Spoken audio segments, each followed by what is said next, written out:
Hello, hello, everybody. So good to see you. I'm feeling so much better tonight. I've been a little under the weather, so I wanted to apologize for missing last week's stream. It was unavoidable. I had a doctor's appointment and I was kind of having things checked out. But I'm on meds and I'm feeling better. I think I can breathe a little better tonight. And yeah, it's so good to see you. We'll get caught up. We're going to get, it's Wednesday, so it's our Gilligan's Island night. So we're going to cover two episodes, obviously, of season two. And we'll pick up where we left off from last time. And the first thing I want to do is thank the people in the chat. I want to say Lemon Pie. Hale says Lemon Pie. Thank you for joining us, Lemon Pie. So good to see you. And likewise with Chris. Chris says Hail Pop, Hail Lemon Pie. All right. And of course, my phone immediately starts going up. I swear I'm going to put it on airplane mode. It always knows when I start a stream. Seriously, every time I start a stream, that phone starts going off. So I muted that. So hopefully that'll give us a little bit of peace and quiet. And Chris hey says, there, Germ. Hail, Oh, Germ. So good to see you. What is going on with my clicker? There you go. Resolute Germ, good to see you. Glad you could join us. But I don't know if I read this one or not. Chris says, Hail Pop, Hail Lemon Pie. And Resolute Germ says, You seem a lot better today, Pop. I feel better. Thank you, Germ. Um, yeah, this medication that the doctor gave me really helps. And hopefully I sound better, not so much wheezing and coughing tonight. Hopefully my voice is a little stronger. I still may have to dip out every few seconds if I have to cough, but my coffee now, fortunately, is at a minimum. And I've got some chocolate milk next to me, so as long as I keep my whistle wet, hopefully that'll help also keep my congestion clear. I got some pucker sour apple next to me. That sounds delicious, actually. Is it like green apple, sour apple? Sour apple. Well, Green, because like a green sour apple. yeah, because those are my favorite kind of apples. Is the what do they call Granny Smith? The sour, they're kind of sour and sweet. The green ones, those are my favorite. Yeah. How does No, it this taste? wonderful. Great for It, shots. It's worthy of the oh, bikini. It's worthy of the bikini shot glass. what is that? Uh, uh, Whenever someone's like celebrating or something, that I really want to cheer for, I Uh tell them, huh. "Hey, I pulled out my special bikini shot glass for you. Here's to this or here's to that." Ugh. Oh, so actually, I'll go grab it here. yeah, I want to see it. Sounds delicious. Actually, it sounds like it's probably pretty strong. I've got low resistance to hard liquor, so I'm sure that would kick my butt pretty quick. But yeah, I'm excited tonight. We've got two good episodes coming up, you guys. Um, I think we're gonna have fun tonight. For those of you that stuck, ooh, oh, now I see why you call it beginning shot glass. Gotcha. So it's one shot up to the butt and two shots up to the boobs. No, it's one shot or a shot and a half, maybe if that. Oh, here, it's just so Jer knows what I'm talking about. Pucker Sour Apple by D. Cooper. Is that something? Excuse me. Is that something you drink straight, or do you mix it with something? I drink it straight, but you can mix it with it's. You could probably mix it with some Sprite or something. What's the alcohol content? Uh, I, I'd probably mix it with apple cider. it's a 31 liter. Actually, probably says it on the front. And what size is that bottle? Is that a 12 ounce, or is it like a wine bottle? Well, it's like a liter. Oh, Or okay. yes, liter. I think it's 30% because it says 30 slash Ooh. one liter on the back. Oh yeah, that would definitely have me feeling pretty good by the end of the night, if not sooner. Yeah, Yeah, thank you for sharing that with us. yeah. And Resolute Germ says it's crab apple vodka. I do like mixed drinks. It's just I have to kind of dilute them and mix them with stuff because direct shots are just they put me on the floor in no time, unfortunately, Well, and you know not in a how good the way. mixed drinks came around, don't you?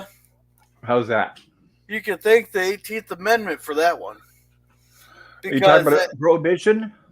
yeah, because people couldn't go buy their whiskey at the old saloons no more, and all that. They couldn't buy any of their alcohol. So they started mixing up in their. They started mixing stuff in their bathtubs. That's where you get the term bathtub gin from. Yeah, They I've heard started. that.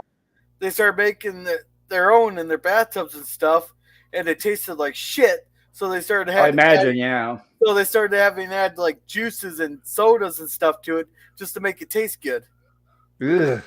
And that's Uh, how a lot of your cocktails came about was because of bathtub gin. it sounds like that's mostly for alcoholics. Because me, as a not as a heavy drinker, if I found that it tasted bad, I'd just say skip it. But I imagine alcoholics, it wasn't that easy for them to say No, no. it's just, it was to stick it to the man, saying "F you, we will still drink." Yeah, but I'm not going to drink something that tastes like shit or eat something that tastes like shit just to say stick it to somebody because basically you're doing that, you're sticking it to yourself. Yeah, Okay, but anyhow, so let's get off the off the tangent. Let's stay on absolutely target. Stay on target. stay on target. Yes, and I am going to get that clip. That's such a great idea. That's from Star Wars, the first one, right? When they're attacking the Death Star. Is that, am I right? I think so. All right. I'll Yeah, look I for it believe it as is. we're getting this going. It's probably on YouTube. Okay, so everybody, I know we like I said we missed last week's, and I apologize for that. And I usually read from Inside Gilligan's Island, and I was going to read how they put together the music for this episode, but I'll kind of sum it up for you because it's like it's almost a chapter spin on it. So basically, what happened was when Sherwood Schwartz shot the pilot of Gilligan's Island, the network did not let him edit it. They got their own stock editors. They put together the original pilot, which we first premiered here on this stream. It was our first stream. And when they first put together the first pilot, it had no theme song, and the editing was different than what we eventually see later on. And the network put it in front of test audiences, and they absolutely hated it. So what happened was the network rejected Gilligan's Island and told Sherwood Schwartz, "Sorry, better luck next time. Your show, everybody hates it." So that's the way it works. And Sherwood Schwartz said that he knew that he had a lot of faith in the show, and he knew that if he had a chance to get his hands on and edit it the way he wanted, and to come up with some sort of theme song, he knew it would help the show. So they told him he had 1 week. So he pulled together. He had a lot of friends in Hollywood since the 1930s. So he pulled together an old editor, and they were able to get the film footage back from the network. They had until Friday the following week. It was when the executives would watch the dailies and watch the pilots. So they had about 5 days. So they worked over almost every night overnight. He said he even had a couch inside the editing room, and they went to work re-editing the pilot. And that's when they came up with the idea that they also wanted a song of some sort. And they were bouncing around different ideas. And they were first thinking about Hawaiian music because it takes place in Hawaii. But they didn't want to have the slow Hawaiian sound.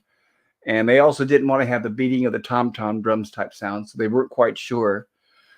And they knew they didn't have any money, by the way. At that point, they were totally out of money. So it wasn't like they could hire a band and get a studio really quick and all that kind of stuff. Usually it takes weeks, if not months, to come up with a theme song like that.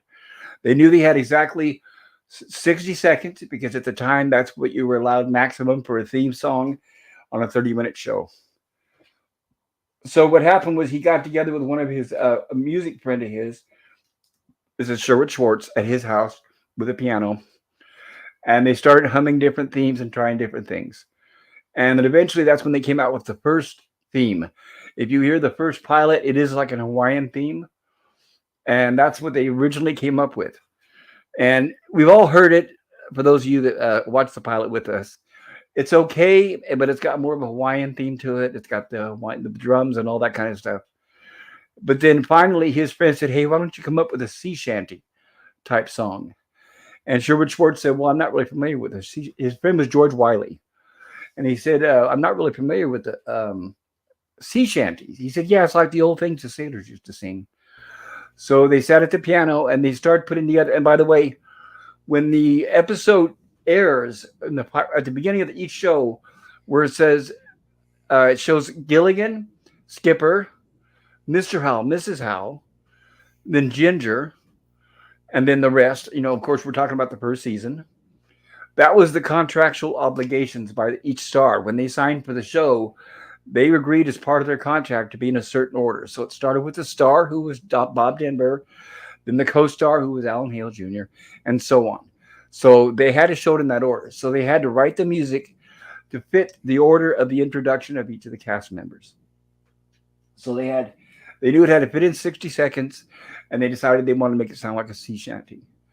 So what they did is they took the film and they edited together around the music when they filmed the dock sequences and them getting ready on the boat. And that's when they came up with the idea of where you guys see the introduction of their faces inside the wheel every week. And then they knew they had no money, and then they were running out of time. They had to have the theme ready in 2 days, and all the studios were closed. It was like a Friday night. So they finally knew some old recording guy that he knew from the 1930s who said that they could use his house. He had a room in his house.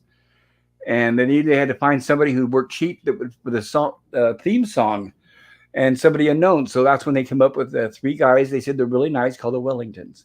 And we will be seeing them in an upcoming episode. So they said they got the Wellingtons together and they hummed the music and got the lyrics together and started practicing with them. And within 2 days, they were able to come up with a theme, and they got it turned in just in time to add it to the edit. So because of that, with the new edit and with the new theme song is what made history. The executive saw it and said, well, it's all right. They went ahead and showed it to an audience again, and the audience absolutely loved it. In fact, it had one of the highest ratings ever for a pilot at the time. So that's how Gilligan's Island came to fruition. So that's it's almost a whole paragraph, almost a whole chapter in the book. So that's why I thought I'd kind of sum it up for you guys. So without further ado, here we go. The first episode tonight we're going to cover is the Sweepstakes. It is from season 2, episode 5, and it originally aired October 4th, 1965. Yeah. And how are we doing on those chats, Gorilla? I was just about to say, let's catch up on them before we get into the show while you're setting that up. Sure, if you could help me, I appreciate it. Thank you, sir. Resolute Germ said, imagine rubbing alcohol level gin needed cutting with juices. you could start a fire with that. Yep. And he said, that's a Porkins quote. Then LDG, welcome LDG. He's waving. Oh, hey, welcome. Hello, LDG. So good to see you. Thank you for joining us. Oh, this is me asking Germ a question for stream after end of the effing world. And welcome, Captain Finity. Welcome. Hey, Captain Finity. Good to see you. Hope you're doing well, sir. And by the way, Captain Finity, I saw your tweet. Anybody who calls somebody a tard, a quote tard, is one themselves. So that all that does is just broadcast and put their ignorance on blast. So that's how I usually treat people who use terms like that. So let me get this share screen, and we're ready to go at last. You guys are wondering, okay, when's this guy going to shut up and start going? Nah, we're good. Okay, you're keeping us here. So here we go. Set up.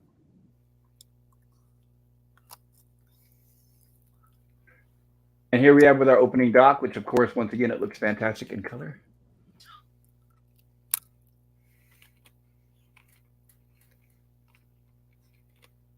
And we have our usual tale. Of course, they get stuck at sea. Yeah, and like I said, this is how they were introduced because of the contractual obligations. I will say, I do like the, like the 60s and 70s had like this unique look to their color there. Because I'm assuming that it's not like we had as many pixels as like we have now, But I like the distinct colorness that we have, like especially like in this show here, and how bright it is. That you don't need that, where you don't need to watch the show in a pitch dark room to maybe see in the cell, or you're watching and all of a sudden you see a floating pair of teeth.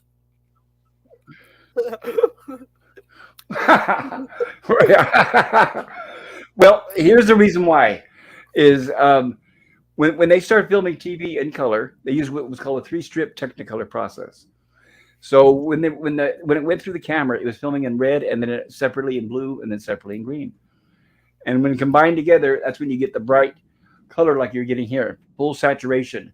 And they also did that because at the time they were trying to sell color television sets. So when you watch 60s TV like this, that's why it looks fantastic. When you watch Star Trek and Gilligan's and all that stuff, it really pops out. Yeah. And then what happened was in the 1970s, they came up with a cheaper process where it was filmed with just one strip. Instead of having the three strips and then combined into the one, they found a cheaper way to film it. They're always looking to cut corners, unfortunately. So they came up with a one strip process. So if you watch a lot of television and movies from the 1970s, you see where the color really drops and everything looks like a bluish gray. And there's hardly any color at all. It's like color is just very vapid in the 70s. And then they started realizing in the early 1980s that it was not looking good. And that's when they started returning. A lot of television was videotape, unfortunately, at the time. But for those things that were actually filmed on film in the 1980s, they started doing the three strip color process again. So they looked really well. So if you look at 1980 shows like Cheers and things like that, they looked really good. They were done on film, they were not done on video. And that's why they still stand the test of time. But if you go look at TV shows from the 70s and 70s, you'll see where they're washed out. I'll make this quick, by the way, instead of going off on a tangent. Anyway, and then Yeah. what happened when they started making digital movies, digital, where they film it with film, and then they can go through it like an editor like Avid or something and start tweaking the color. A lot of this started happening with the Coen Brothers movies, like Oh Brother, Where Art Thou? So what would happen was the film would go through and they decide, you know what, we don't like the color, so we're going to turn it way down and we're going to subdue it. And then they start altering, like when they would change the background color, like the sky and stuff like that, and changing the color of people's skin. When they start tampering with that, things start looking really bad. So now we're at this point now is when you watch a lot of stuff, it's either really dark, or it looks blue, or it looks gray, or just they completely wash out the colors. You can watch a movie like a Marvel superhero movie, and you'll have color that really pops out. But if you watch a movie like John Wick, you'll notice there's hardly any color at all. And that's the decision of the filmmakers. They decide, I don't know why, and I think it's foolish. If I was able to film anything in color, the color would always pop out. Maybe unless it was like a horror movie or something, but it's to the detriment of movies and television when they wash out the color these days digitally. So there we go. Sorry about that. No, And that's a we perfect have our tangent wonder. because we're discussing the color on this. Yep, and that's why color looks like it did back then. The film was already. This was Technicolor, and they were already. Remember now they invented color in the 1930s. The Warner Brothers studio was the one that first came out with color. And then, as anybody who saw, for example, a perfect example is the Wizard of Oz. How beautiful and fantastic, all the color popped out. So we had color way back then. It's just it was a very expensive process. Wait, Wizard of But Oz was the 30s? 1939, I believe, same year as Gone with the Wind, and they were both in full color. You're shitting me. Nope. What'd you think? 50s or 60s or what? I was thinking early 60s, because I know movies got color before TV did. I was thinking early 60s. That's interesting. You say the early 60s because that's when um, the one who played Dorothy on Gilligan's Island. Sorry, Wizard of Oz. One who played Dorothy. God help me out, guys. What's her name again? Julie Garland. They had her on so many methamphetamines and drugs for Wizard of Oz. They were trying to keep her thin because at the time she was in her early 20s and they wanted to make her look young and thin and all that. So they kept giving her methamphetamines. So unfortunately, she became heavily addicted. So Okay. by the time the 60s came around, she was shaped like a barrel and she was in very, very bad shape. And she overdosed in the mid 1960s and she was in her 40s. Okay. And And Germ says, when she, ever. Oh, sorry. go ahead. I thought you were done with when you said she overdosed there, Oh, but just one. No, just here's one quick thing. Is Judy Garland died of an overdose in the mid 1960s, unfortunately. She had a few young kids at the time, but she died of an overdose and she looked terrible. She made a few movies and stuff around then, but she looked really horrible. You could tell the drugs had done their duty on her job. And here's what's sad is when she passed away and they were getting her body ready for the funeral, and the guy who did the makeup on her body was the same guy who did her makeup for Wizard of Oz. So that's kind of sad. So anyway, go ahead. no, I was just gonna read the chat here real quick. Germ Thank says you. everything in the 70s was vapid crap, so it fit. And Yep. Germ, I've seen both of the movies. I just don't look at the years or the people who are in them.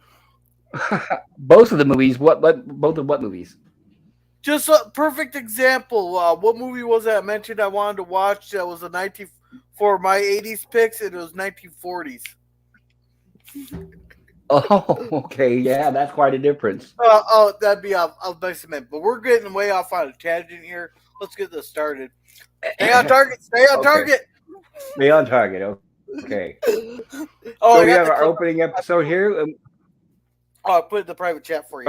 Sorry, You'll have to clip out about 10 seconds of it. Or, of this. no, you'll have to clip out 4 seconds of it. It's a 14-second clip. You'll just have to clip out like 4 seconds Okay, of it. gotcha. Well, I do have a Star Wars, the original movie, the Blu-ray, so I will get that scene. That way it'll look nice and good too in full high definition. Well, So this we was open it high with def. our okay. All right. Let's start. Let's We have our start. opening credits here, created and produced by Sherwood. All right, we have our opening credits created and produced by Sherwood Schwartz and directed by the great Jack Arnold, who directed The Incredible Shrinking Man, which we covered a couple weeks ago on my channel. And it looks like we have Gilligan dressed up as a, I know what they call it, a servant, but I call it a slave. And he's dressed up. Apparently, I guess he's now an employee of the Howells on their private. And it's funny because they have all these signs that say private, and that means you and everybody keep out and all this. When everybody knows there's only a handful of people on the island, so apparently Gilligan's the only one allowed.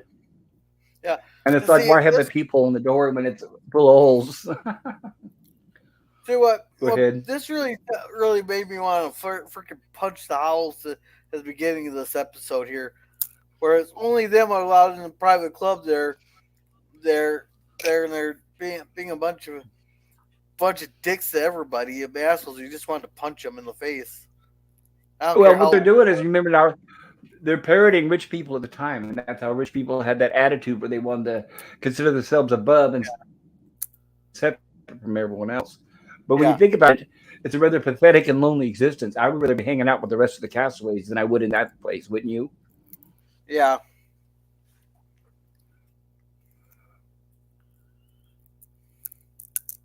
So here we have Gilligan looking fantastic in his servant suit, and he's serving them drinks. And of course, as he's serving them drinks, they're all asking for little favors at the exact same time.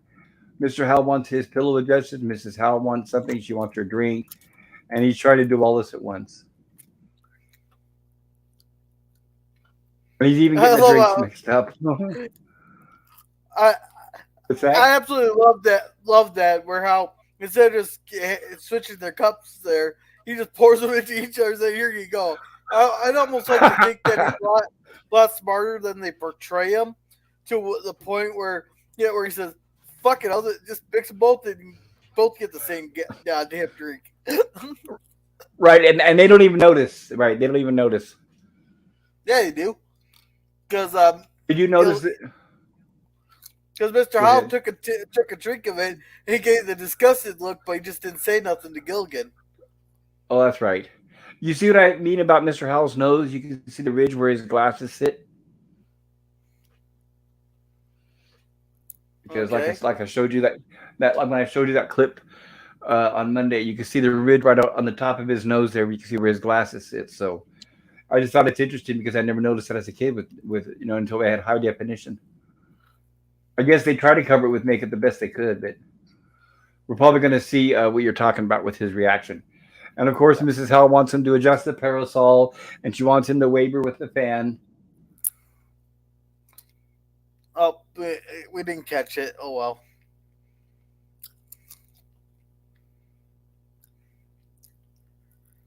And of course, at this time, they're listening to the radio and they get a news bulletin. And importantly, there's an Argentinian sweepstakes. And it seems odd that Gilligan says he happens to have a ticket for that sweepstakes. I guess he Yeah, was in Argentina to buy it. yeah. That kind of got to me a little bit. No, no. Argentina sweepstakes was it worldwide sweepstakes or something? Because they're from the states. Well, they're He from the lives States, but they travel all over. and I'm and guessing they also did that too, probably because they didn't want to confuse the audience with any American lottery. And I don't know if we had American lottery at the time now, but I think about it. I think lottery may have kicked in the 1980s. So we may not have had lotteries in America at the time. It was yeah. may still been illegal. I and I wish it was love how. still illegal. Oh, I don't. Go ahead. Oh, I don't. I I don't know wish. people who play it don't know, but it's the way it's the government's way of taking advantage of the poor because the people they know the people are poor and they'll do anything for more money. But most people you have to keep remember you have to keep in mind, Gorilla. Most people lose money on that. A lot of people have lost their families, their livelihood, and their homes because of their addiction with the lottery. So Yeah, it's not a good thing. I know some yeah, people think it is, but in general, it is not a good thing at all. yeah. I keep it moderate. Like I buy a lot. I average one per month. But that's because I buy a couple at a time, and usually it's every couple months. And welcome, Euler Greg. Welcome. Hi to you too. Hey, Oleg Greg, good to see you. I'm sure you've been in the store buying a ticket, and you see people and they're buying stacks of them, right? Yeah, I knew somebody. His dad did that. He played the lotto, and he was so obsessed that he was spending all his money on, it, and he never won. I mean, every now and then, you'll win a little bit. They'll let you win a little bit every now and then to keep you hooked. That's what gambling does. But his dad played for years, decades, never won. Died poor, lost a lot of money. By the way, I read several books by P.T. Barnum, the guy, circus guy, and he was one of the original founders of the lottery. And he explained the whole logic about it, how it takes advantage of people who are not very smart, who don't have a lot of money. And he says all the people who hold the lottery, all they have to do is just sit back and rake in the money. So anyway, the radio announcer announces the number of the winning ticket, which is G131131. And Gilligan coincidentally just happens to have the ticket in his pocket right now at this very moment. And this was a funny reaction by Mr. Howell because the announcer says that the $1 million is non-taxable. And Mr. Howell, as you can see, almost chokes on his drink when he hears that it's non-taxable. Yeah. Okay. Okay. Gags. Just a sec. I gotta do these three chats here real quick. He said, Thank you. Euler Greg says they had a sweepstakes instead of a lottery. I don't know what the difference Thank you, is. Ola Greg. That's crazy. And Bazil Battle Dragon, welcome to the channel there. I hope you enjoy it. Welcome. Every once in a while we'll go on a tangent here, but we're reviewing 2 episodes of Gilligan's Island.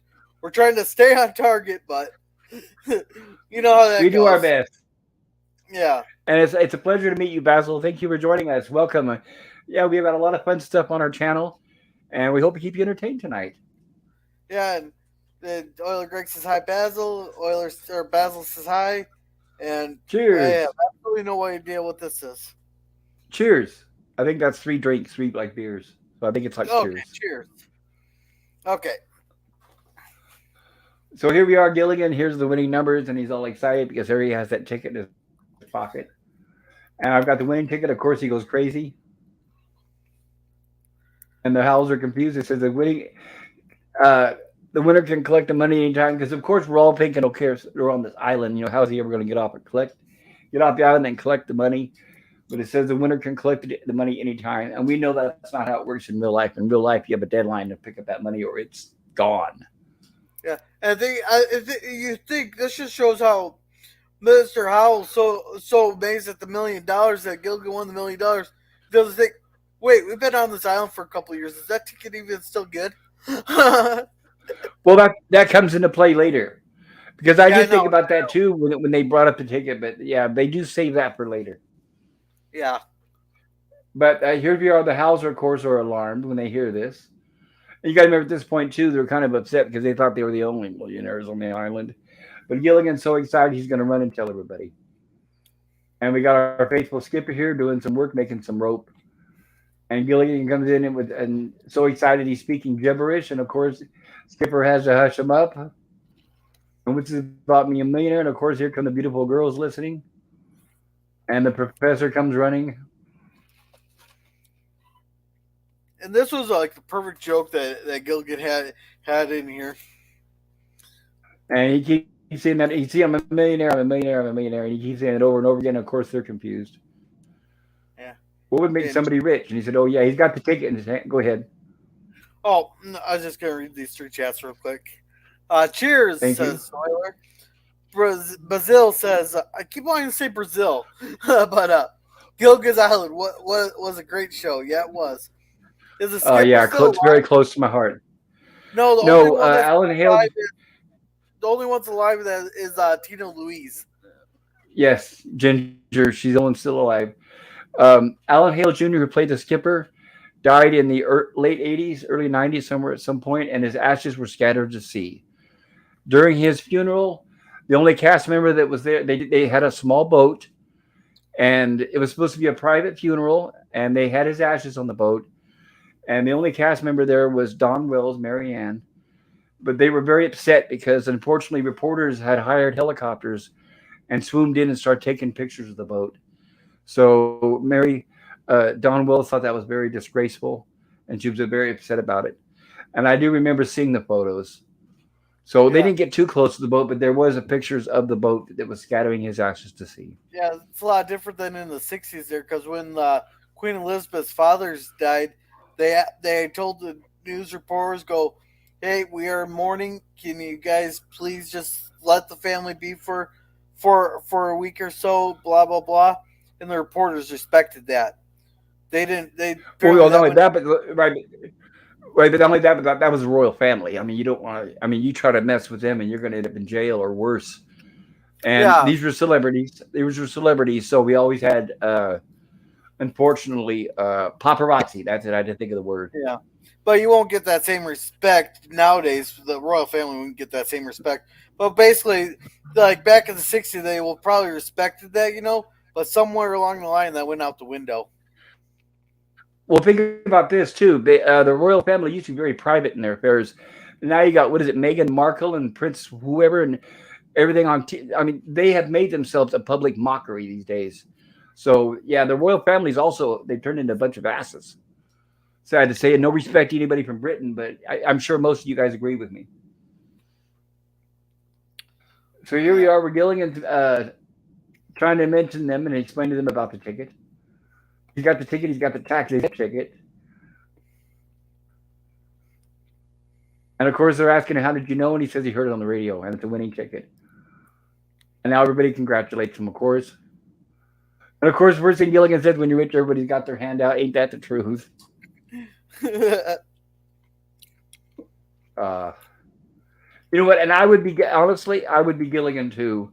If I won a big jackpot like that, the first thing I would be doing is handing out money to all my friends and people that I know need the money because I could never be a tightwad and just assume I'm going to enjoy the money by myself. That's the worst thing I could ever imagine doing.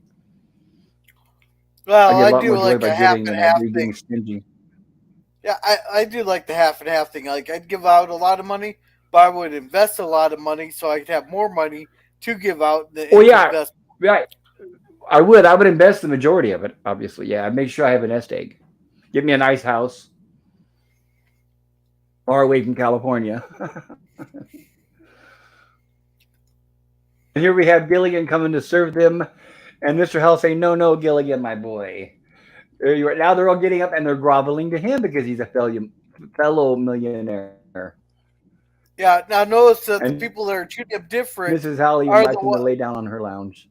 Yeah. Now notice the people that are treating him different are the ones that don't need the money. Right? The ones, but now they look at him as a fellow millionaire, so more like a friend and an equal than they do a servant. Sad that it takes money for them to do that, but like I said, they are parroting rich people.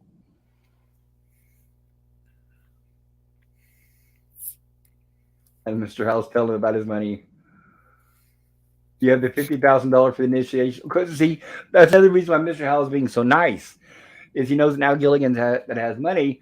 He wants $50,000 so that he can join their private club.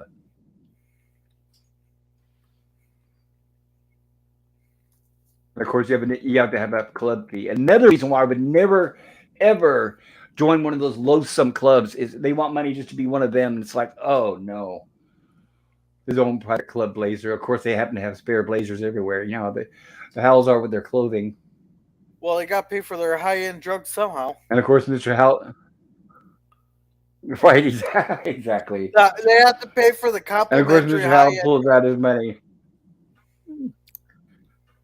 Right, and instead of swearing on the Bible, he swears on a stack of money.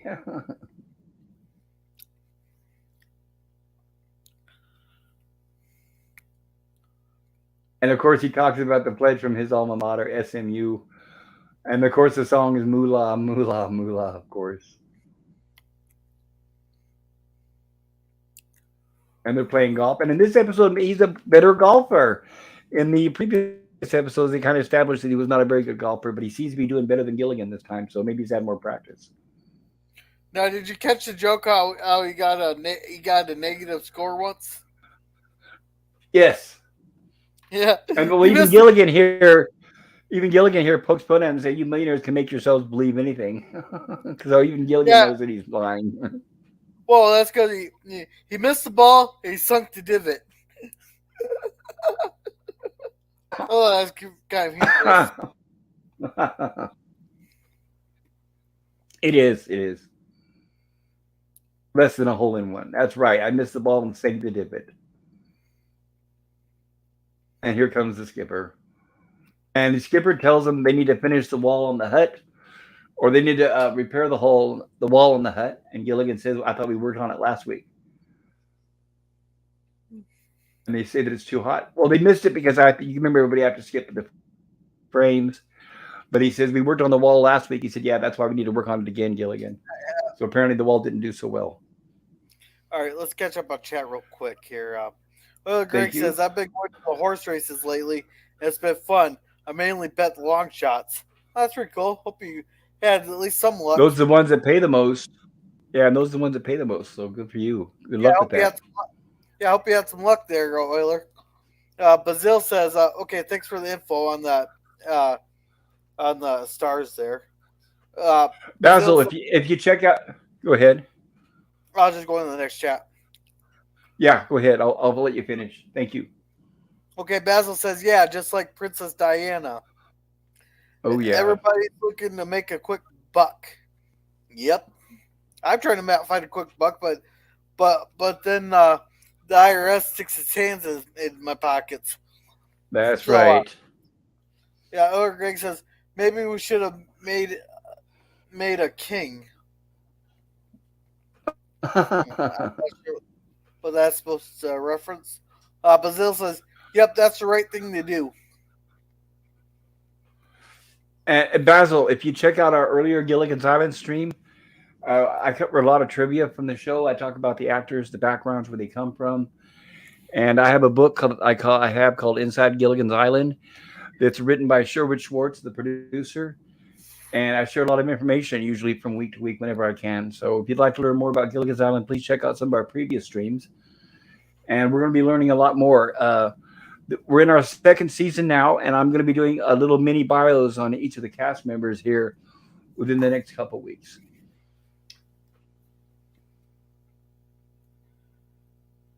Oh, and as a reminder to everybody, we can't read everything and show everything because I'll get a copyright strike from nasty CBS. So I've got to skip every few frames or every few seconds here with our slides. And unfortunately, when we do that, we miss a lot of the jokes. So I encourage you to watch this show on your own to enjoy it. The last thing I want to do is spoil it. The reason why we're here is to praise the show and to honor it and hopefully promote it so people will watch it on their own. And we recommend buying physical media. If you can get the Blu-rays of this show, I highly recommend it. You'll notice a lot of detail popping out when you watch it in high definition. And of course, the first thing Mr. Howell does is decide to ostracize the skipper because he's not a fellow millionaire. And of course, that's when the skipper says, "Oh yeah, well, thanks a lot for the initiation."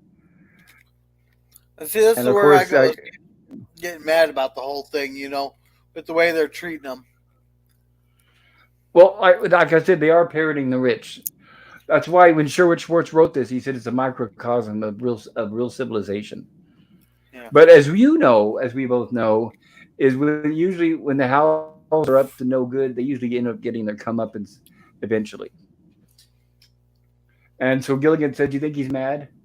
Ego bruised, maybe. Feelings hurt, possibly. Mad, he's furious." Which of course Mr. Howell is loving.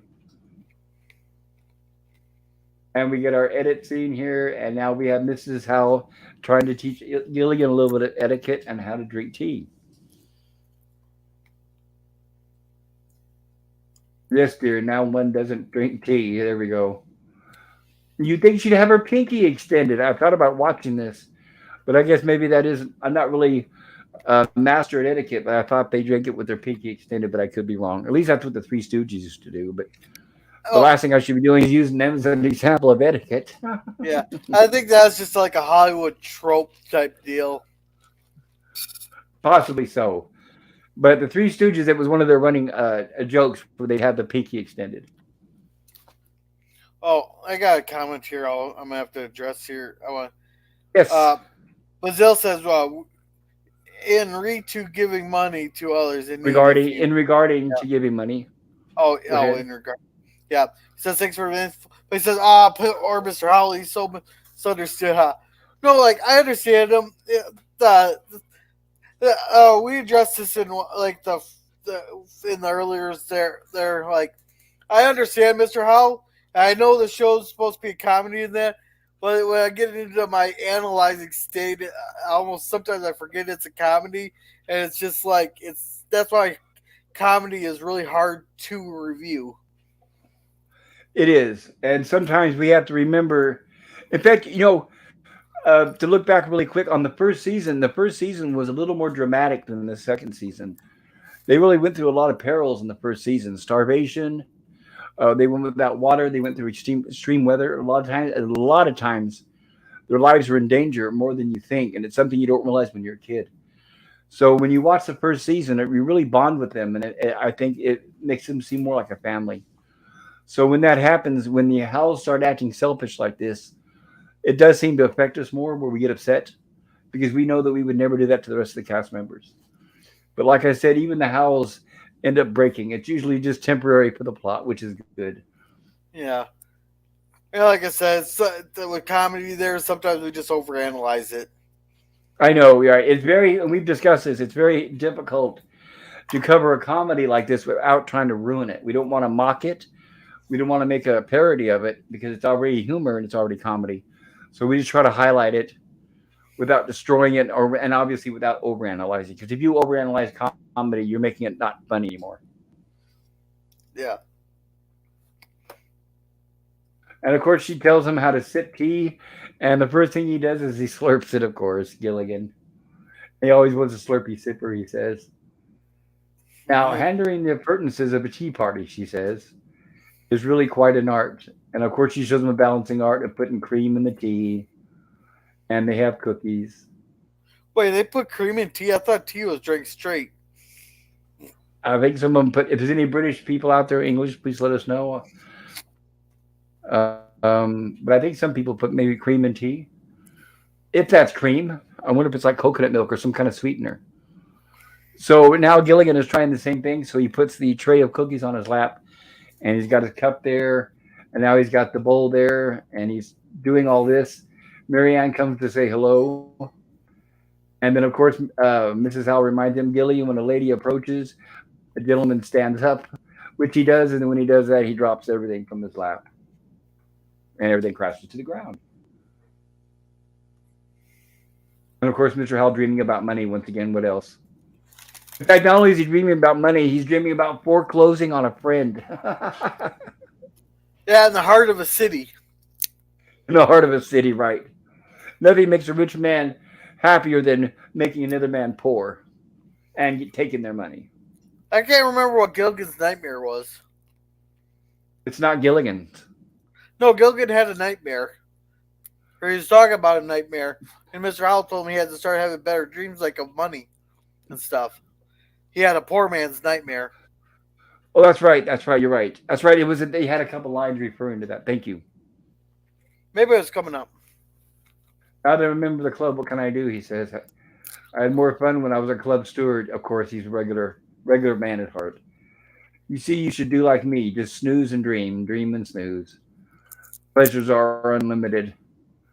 Here it is. When I go to sleep, I have nightmares and big hairy monsters that grab you around the throat. Oh, okay, that's what he's talking about. Oh, how vulgar! Your dreams are too ordinary, says Mister Howell. You should upgrade them. Which reminds me, I had a fantastic nightmare last night. I love nightmares, and the scarier, the better. And I had a fantastic, excellent, extremely scary nightmare last night. I don't know why. I know it sounds crazy, but I love those. especially when they're very unique and it's one I'd never had before. I don't know. Last night I dreamt I was eating a giant marshmallow. Then when I woke up, my pillow was gone. And you gained 10 pounds. Or another one is last night I dreamt I was an exhaust pipe. Then I woke up exhausted.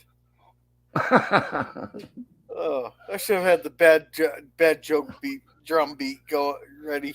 That's what, you've got kids, so you're allowed with the dad jokes. That's totally fine. Yeah. And No, Mr. Howell tells no. Gilligan he needs to upgrade his dreams. I had a better. I heard the ultimate dad joke. This is a short tangent. I went. I went to A&W. They're asked for root beer, and they gave me clown soda. Oh, damn it! I lost it. I was doing it earlier where you it kind of hawks the straw. Never mind. These straws don't do nearly as good as the one I had there, where it makes like a honking noise when you rub it up and down on the plastic. Mm-hmm. Yeah, they gave you clown soda. Honk honk honk honk. Oh, I'm sorry. A basic club soda. A basic club. Yeah, no, Sorry clown about that. soda. Clown soda. Then you rub it up and down, and it sounds like the little tricycle horn honks. Oh, okay. So when All right. Gilligan talks about his nightmare, then Mr. Howell says you really need to upgrade them. Like the one that you just interrupted. He said, of course, I was foreclosing the mortgage and I was creating a poverty pocket right in the heart of Beverly Hills downtown. Yeah. I don't want to dream about making more money. I want to spend it, says Gilligan. That would be me too, yeah. At least at first. Egad, you have nothing but nightmares. No, there's only one use for money, says Mr. Howell. And of course, he says saving it or not spending it. Making And more. Gilligan says, but Mr. Howell, I want to making more. That's right, making more. Thank you. And he says, but Mr. Howell, I want to spend it to make people happy. All right. Well, that's a very Let's. noble sit. Thank you, Gorilla. I'll keep going. Keep going. Well, Mr. Howell said, well, that's a very noble sentiment. So go ahead, Gorilla. Okay. Bazil's. Oh wait, we already read that one. We already read that one. Oh yeah, here we are. It was one of the. It was one of the better comedies of the time. That's for sure. Oh yeah. Like out of all the '60s shows, there's only two that I could probably name. One is Gilligan's Island, and the other is The Three Stooges. I don't know what. And Three Stooges were not the 1960s, but that still works. I give you credit for that. Wait, how old is The Stooges then? 1920s, 30s, 40s, 50s, and 60s. Was it the? Okay, so I was still correct. I was still right. Right, but the Three Stooges you saw were not the 1960 versions. I guarantee you. See, what happened was they kept losing cast members that were dying. So by the time they were 1960s, they had a man named Joe. I don't think you've ever seen him before. He played Curly Joe. Was the last iterative of. Curly? But yeah, they had. Nope, Curly died in the 1950s. Okay. All those shows you saw with Curly were in the 30s and 40s, and he had a massive stroke and he died in the 50s, unfortunately. Oh, I thought maybe But the biggest they died. Maybe it's because he kept getting dunked in the head while he had a stroke. no. It was what happened was, as we all know, he was very heavy set, but he would work all day, sometimes 12 hours a day, and he loved women, and he loved to go out and partying and have fun. So he would when he get off work, he would go out and just start partying and have a night on the town. He loved cars. By the way, he was a big dog collector. Every time he found a stray dog, he would take it home. But eventually, it caught up to him. His lifestyle caught up to him, and he started having strokes. And in his last days, he wasn't able to talk. He was in the hospital bed, and all he could do was give sign language. It was really sad. Okay. That's another thing. I could do a whole thesis on Three Stooges. Yeah. Bazil says Thirsty Thurston.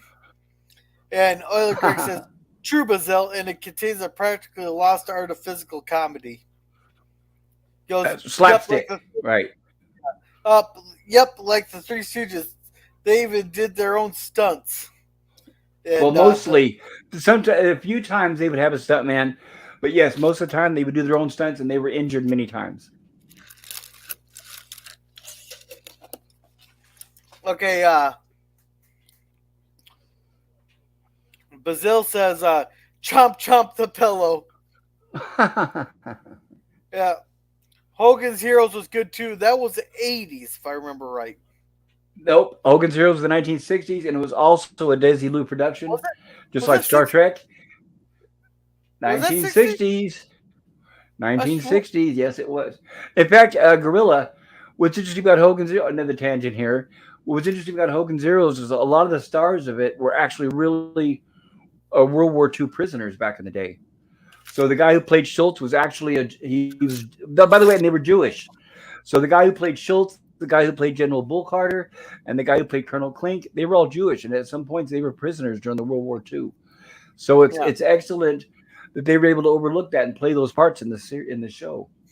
Yeah, you'll never, never, never even, if you even pitched that idea in Hollywood today, you'd be ostracized so damn bad.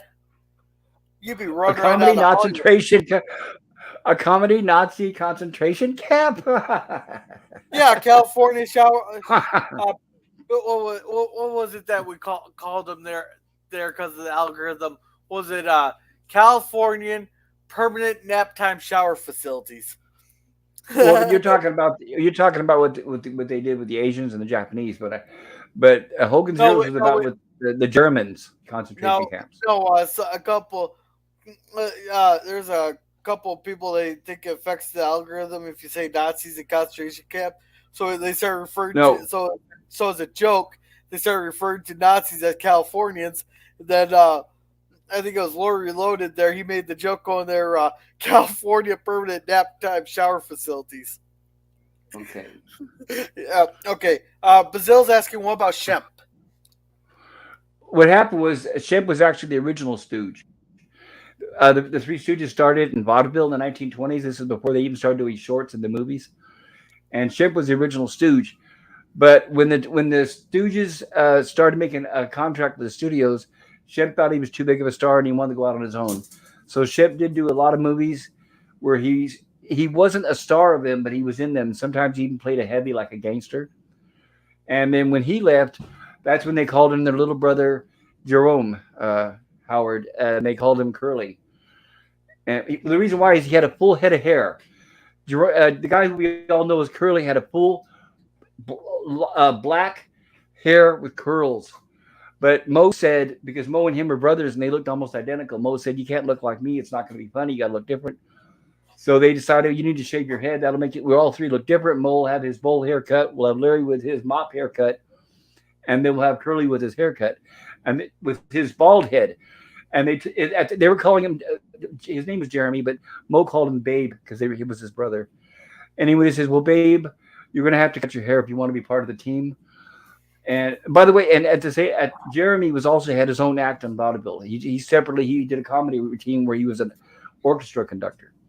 So anyway, when they said you need to cut your hair, we need to cut your hair bald, and Jeremy said, "Okay, but you need to call me Curly." So that was his idea to call himself Curly because they cut his hair off. And then he worked until he had his stroke.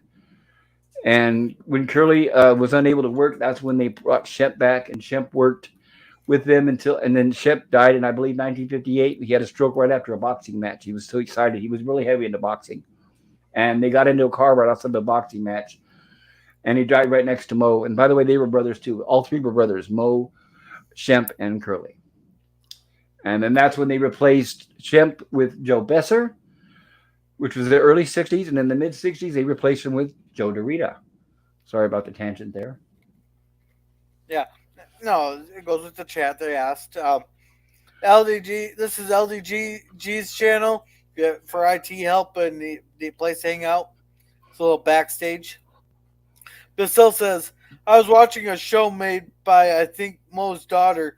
She went into a lot of detail Helen. about the Stooges. Yeah. The slaps and the head knocks were real.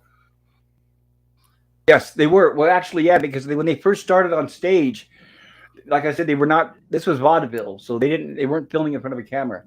So they were actually slapping each other because the audience had to hear it. But they knew how to do it without hurting each other. Because I know how it looks on film, but they did actually care about each other. They were very close.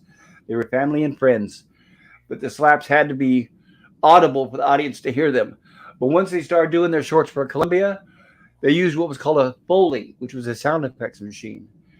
And that's when they brought it. That's what you hear. So when you watch the actual shorts, they didn't actually have to slap each other anymore as much as they did when they were on stage. And it was more of a loud slap hand sound effect. And the bonk on the head and all that they've come to be known by was done by a machine called a Foley. Okay. And Well, Oleg Greg Greg. says, I also do. Oh, go ahead. Yep. Bazil says, "Yep, Hogan's was great. It was a 60s, fantastic show. yeah, 60s to early 70s.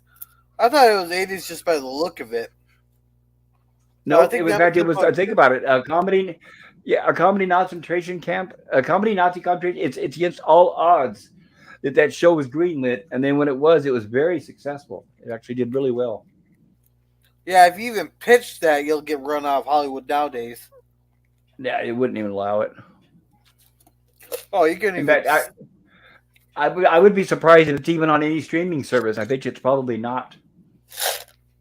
Oh, I can find it. Well, yeah, but I'm talking about the legitimate streaming service like Paramount Plus, HBO Max, that kind of stuff. I don't think you're going to find it on those. Is what I'm saying. Who made it? Desilu Studios, and eventually it was bought out by Paramount. Paramount bought all of Oh, Desilu's properties. okay. Oiler Greg says Adam 12 was good police drama. Bazil says Yes, and true. God, and I could talk about that too. Adam 12, the lady, we all heard her voice at the beginning of every episode one. Adam 12, she was actually a real LA. Uh, she was actually really worked for the Los Angeles Police Department, and she didn't want to do any cameos on the show, but they finally got her to do one episode. But she was a real radio announcer there, or I can't remember the name right now, the term, but the lady that would call out the police cars and all that kind of stuff. And I wanted to make a quick Dispatcher. note here. What's that? Dispatcher. Thank you. That's it. Anyway, but that dispatcher, her voice became very famous all across America because everybody heard one Adam 12.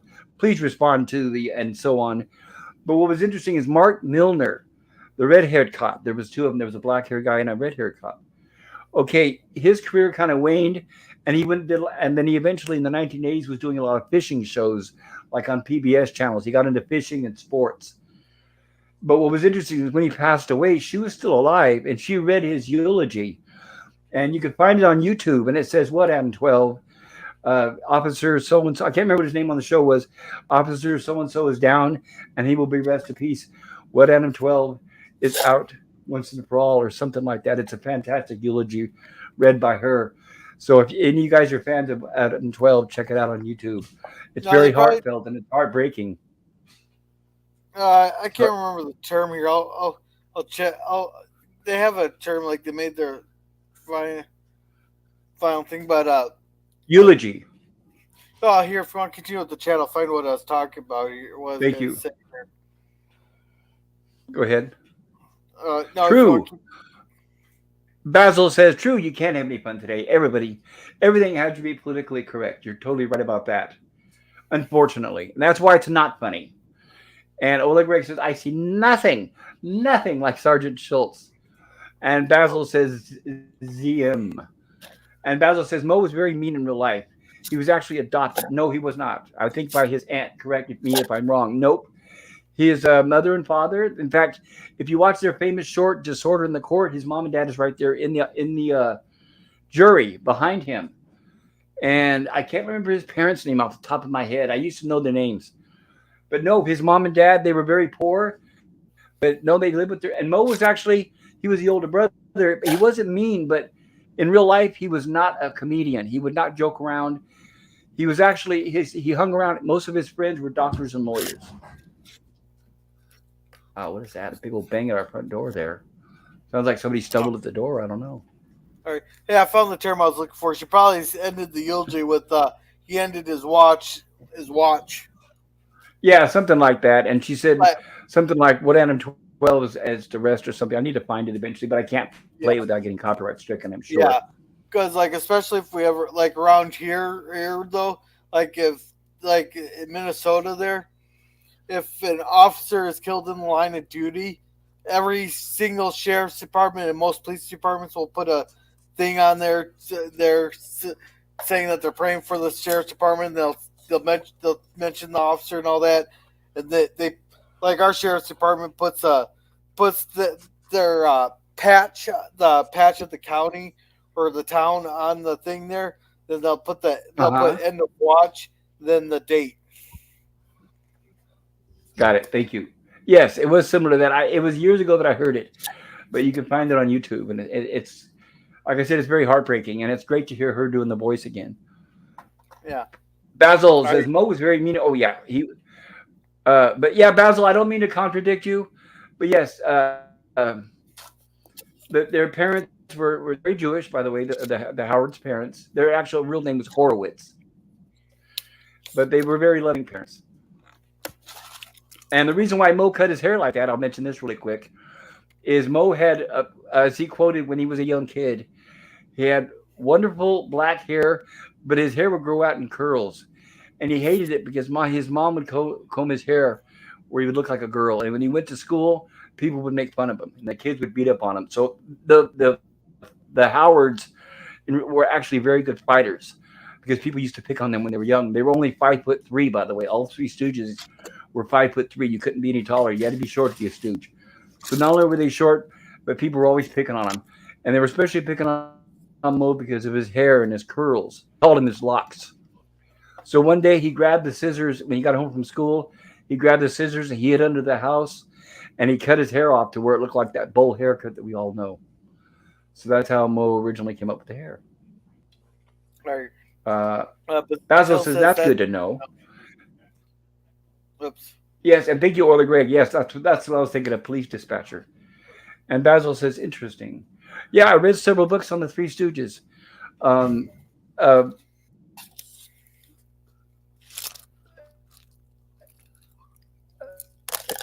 Mo's daughter like scrapbook when he passed away, and he was like in mid making the book, and she completed it for him. It's a fantastic book. It's called the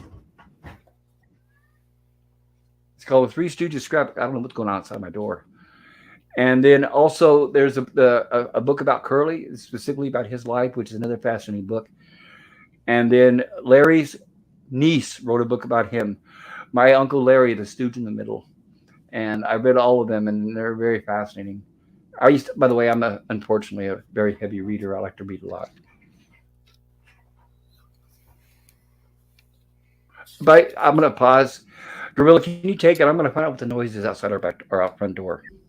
And Basil says, "Good to know. Thanks for the info."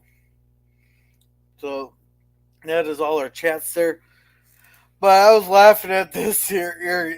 Another one of Mr. Howell's dreams was the whole sale arrest of the Supreme Court. Uh, you know, I can imagine there's a lot of people there that would love to arrest just the entire Supreme Court.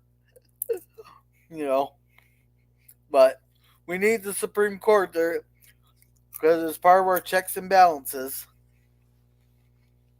Uh,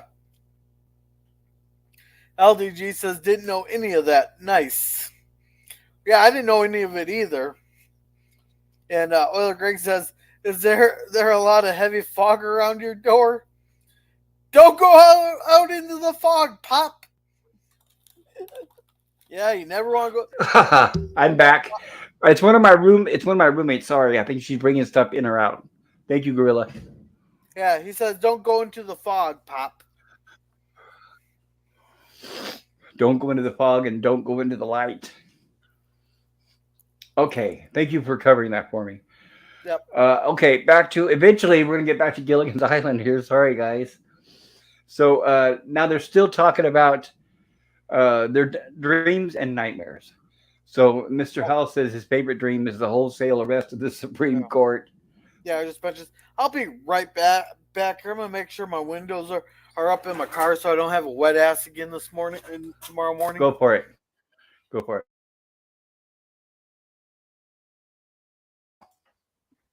All right. So here we have Gilligan talking to Skipper. I think it just so happens I don't have $50,000 because Gilligan says that he wishes Skipper was part of their private club, and of course, poor Skipper doesn't have that money. And he said, well, can't you find it somewhere? And he says, where? Out of my sea chest? Where are you, bad guesser? You want to hit, says Gilligan? Try your little buddy Gilligan. Now, very nice. So, Gilligan, you mean you'd lend me the money? And he said, you sure know how to hurt a fellow. So, Gilligan, I want to tell you, has done so. Basically, like I said, I can't cover all the jokes, but Gilligan's willing to pay the $50,000 entrance fee for Skipper to join their private country club. And of course, Skipper's absolutely delighted. Oh, you Yeah. and me in the house in the same club? Yeah, I'll see you later, Skipper. Yeah. I can't wait to Well, see what she does. yeah. Well, Go there's ahead. no fog, just lot of thunder and lightning. And here I'm in Cali, so it's relatively clear tonight. Hopefully, all of our rain is mostly behind us. We've had enough of that for a while. So what's funny is Gilligan says he's going to go and he's going to ask Ginger if she wants to join the country club. So apparently, he tells Ginger that he's going to give her $50,000. So when we open with this scene, she actually slaps him, and she says, "How dare you?" I try to cover this without giving away the joke here. And of course, Gilligan's confused. She goes, "I've never been so insulted in all my life." She says, "No, that's not what I meant. Honest," he says. "Cross my heart, I only want to pay for your initiation." And she says, "Oh, Gilligan." And of course, Ginger doing her Ginger thing, wants to give him a kiss. And of course, Gilligan backs up, hits his head on the pole, and rides it down. And we have her mugging the camera, breaking the fourth wall. This is only the second time in the series that she has done this. And of course, we will see it again. And now we have back to the Howell Private Country Club later that night. And here we have we have Skipper at the door knocking. And what's funny is Mr. Howell has to look out that people like he has no idea who it is. And of course, the old joke. In fact, this joke is one of the ones the Three Stooges used to use. So Mr. Howell opens up the flap, and Skipper knocks on his forehead, and you get a coconut sound. And of course, he says, "And I'm sorry, no one under the rank of Rear Admiral." And the skipper says, "Wait, Mr. Howell." And he said, "What's that?" He said, "Yes, I have an IOU for $50,000." And Mr. Howell is a little surprised at first, but he let them in. Oh, and Mr. Howell, yes, Mrs. Howell nice. So he says hello to them, and he goes to join the well, Gilligan, I guess. He's the only one over there right now. And of course, immediately we're followed by Marianne here. And of course, they don't know what to do with the skipper. They're thinking, "Oh my goodness, what are we going to do with him?" And she says, "Never mind him. What are we going to do with her?" And now we have Marianne. And of course, the first thing he said to her, "The servant's entrance is to the rear." "I am a member, you know," she says, and she has her IOU and she hands it to them and heads over to join the party. "Your IOU, yes, of course." And there we go. She goes and joins the skipper. And of course, instead of saying Marianne, Levy says, "That girl is sitting in my chair." And then now we have Ginger at the door. Surprisingly, she has her own IOU. And of course, she walks in no autographs, positively no autographs, like she's a celebrity. And I absolutely love the professor. He's actually the funniest one out of all of them when he comes in with his IOU. And of course, Mrs. House is look at this. Mrs. Howell's reaction when Ginger comes in. She's Thurston. She's in show business, and sure she got that reaction like that's way beneath them. And meanwhile, we have the professor at the door. "Oh yes, heavens, an egghead," says Mr. Howell. "With $50,000, she says. "IOU, yeah. Well, come right in." And what's funny is I'm sorry, the professor for the first time says, "Thank you, Thurston, Levy," and they're absolutely shocked and appalled that he called them by their first name. Mrs. Howell still can't quite get over it. She's stunned. "Well, I see everybody got here," says Gilligan. He said, "Would you give an invitation to everybody? The cannibals on neighboring islands?" And Gilligan says, "No, just our friends." Of course, Gilligan, of course, sees them as friends because he has a big heart and he's not selfish. "Betrayed by one of our own kind," says Mr. Howell. "Just look at them over there, Lovey." And of course, they're over there having fun and living it up. And I want to thank you very much. By Dow and by Jones, this island living occurred by Dow Jones. I, Thurston Howell, the Wizard of Wall Street, of course, Lovey, did you ever see? No, dear. And this is what I was talking about earlier, where they're mocking rich people and how rich people look at others. But as we know, the actors in real life were not like this at all. They were very sweet.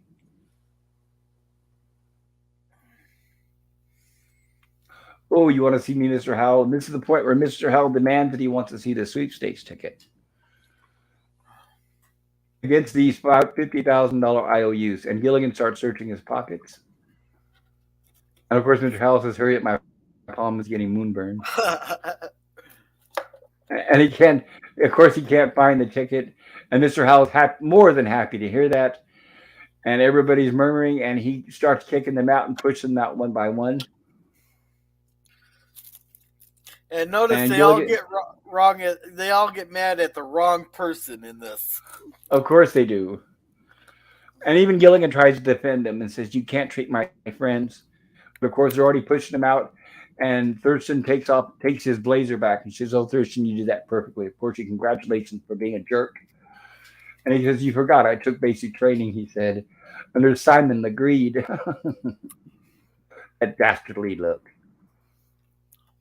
And now they're talking about the ticket being missing. And they're saying, knowing Gilligan, that ticket could be any place. And he says, "Not my pocket, because I looked," he said. "Oh, great, where else couldn't it be, Gilligan?" And he said, "Buried down at the base of the under the tree." And the whole Well, joke is where he says, inside the tin box. And they yeah. said, "You think it can't be there?" And he says, "No, because there's nothing there. There's no tin box."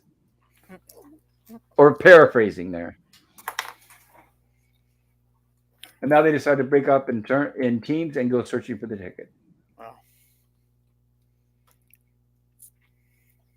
And Gilligan immediately, oh, it's hard to catch it here, but he says, "Don't worry, Skipper.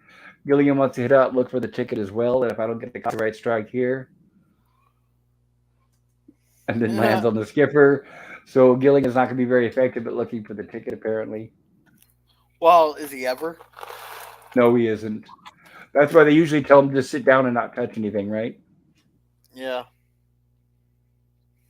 So here we have they came back and they searched every inch of the island. And Gilligan comes running, "I'm a millionaire, I'm a millionaire. Hi, everybody." Done searching, and they, "Well, where'd you find it?" They assume he found it because of the way he's yelling. There's no, he's just been yelling. And now he says he's trying to think about what he did yesterday. "Well, yes, and, oh, I've got a tick. All right, Gilligan. Nor did we." So they're basically saying that they weren't able to find the ticket. Yeah. You found But all they his did other find stuff. right, all the other things that he lost, like his bubblegum wrapper, baseball cards. Library Skipper card. found his library card, his billfold, and the professor found that great American novel you keep starting. All right, I can imagine written by Gilligan. "Well, at least we did clean up the island," says Gilligan. And we cut to later on, and we have the hut with the Howells. And we have Mrs. Howell saying, "Go to sleep, Thurston. It's getting late." And of course, he's still concerned about what happened. So he says, "Sleep does not come easy these nights, Lovey." "Oh, you're still upset," she says. "To think that I, Thurston Howell III, accepting a piece of paper I never saw." Says he, and he says he lost it. So he's saying that he doesn't believe Gilligan had a ticket. Excuse me a moment. Okay, well, we're excusing him. Greg says, it's been 100 years since the shipwreck. Actually, it's been 60. It happened in 65. What do you mean No, from now till? You mean from then till now, or do you mean yeah, how long the castaways were on the island at this point by this episode? yeah, either one. Yeah, they were marooned in 1965. Yeah, So 65. then, yeah, so their carcasses are out there somewhere, right? So that'd be 22 or 62 years. No, wait, Actually, it would be 60. It would be 60 60. years. Let me think. Somewhere around there. I think it's 60. If I did the math, I need to do the math. I know I Somewhere. don't like guessing. We're close. We're close. Yeah, Bazil says a bad case of swamp ass makes for a lousy day. Always best to keep your windows rolled up. Yeah, but then Absolutely. and it gets so hot in the damn car. Then Oiler Greg says, "Don't lose your ticket." Absolutely right. Oh, can you imagine that if you knew you won a big amount of money and you lost your ticket? Oh Yeah. God. And God, if I lived in Oklahoma right now, it wouldn't matter if my windows were up or down right now. They're getting hit bad What is today. that? Lots of What? wedge tornadoes. Ooh, no Lots of wedge fun. ones. They got one right now. It's a massive a wedge one that just is touched down heading towards Shedville or Shed. They've had like 4 or 5 wedge like my or Shawnee, Oklahoma. They've had a couple other big ones drop out there wedge those mile wide wedge ones. Wow, it's incredible. I give them credit. I don't know if I'd want to live in that area, especially knowing that that happens every year. But I give them credit. It takes a lot of Yeah, stamina. the worst one we've had was F3, and So that now, was 30 years ago. so Mrs. Howell says, now you're starting to sound like Gilligan. And Mr. Howell says, don't say that name. Yeah, And just she like says, right, welcome. darling, good night. Yeah, welcome Jim's Landscape LLC. There, hello, tired Jim Hello, here. Jim. Good to see you, Jim. Glad you could join us. Great to see you. Other says, "Hey Jim," and Bill says, "Sorry, I should have says when you're not in the car." Jim says, "Puppy video." That's the puppy video link. Then he says, "Hi, Ah, hi, yeah, check out Jim's puppy videos. Yeah. Jim's got some beautiful dogs. Check out his puppy videos, guys. There's a link there in the chat. Thank you for putting that in there, Jim. So here we have Mr. Howell with that scowl on his face, and then Mrs. Howell head to bed. And of course, he looks and makes sure once she's out of range, he pulls out Teddy. And he says, I, Thurston Howell, who always insisted on seeing things in writing, should have demanded, should have insisted, seeing it in writing, seeing it in writing, of course. And as he does this, it dozes off. And we get another one of our famous Gilligan's Island dream sequences. But this time it's not Gilligan dreaming, it's Mr. Howell. And I thought this was hilarious. And really, what I liked about it, it's funny. Oh, but by the way, everybody, here's a really good look at the Gunsmoke set in color. So with very little change, this is actually the Gunsmoke set. They just redressed it very, very little. So we have Mr. Howell coming as a prospector. And a little bit of trivia, anybody who's seen the Brady Bunch, he actually plays the same character in the Brady Bunch. He does a cameo where the Brady Bunch goes to an old western town. He wears the same suit and he even has the same donkey. yeah." Hey, now, here's the thing: if you would have struck gold in the old west like that, I would not be running around screaming, "I meet the check! Hey, No, I'm the right? leader!" No, No way to hell. right. In fact, no, you wouldn't at all. Of course not. And of course, here he comes. He's all excited. Hey, I'm a millionaire. I'm a millionaire. Yes, sir. I struck gold. And he's clicking his heels. Oh, he's so funny here. And here we have County Assayer, played by the professor here in the dream sequence. He says, hey, did I hear you say gold? And he says, I've got enough gold here to fill every tooth. And he said, well, in that case, just come right into my office. And he goes, if you mind if I double park? And of course, he's talking about his donkey. There, baby, all right, son. And he goes into the claims office. And suddenly now everybody's being nice to him, of course. Right over here, perfect.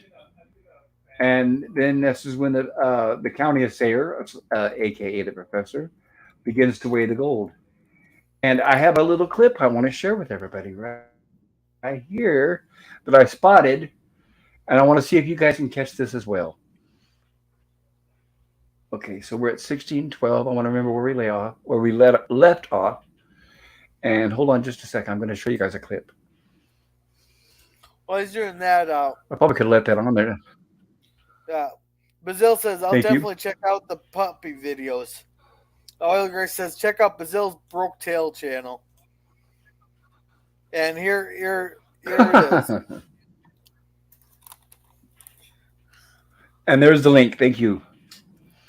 Okay, everybody. So we saw here where the old prospector came into the assayer's office with gold. and the county clerk started to weigh the gold.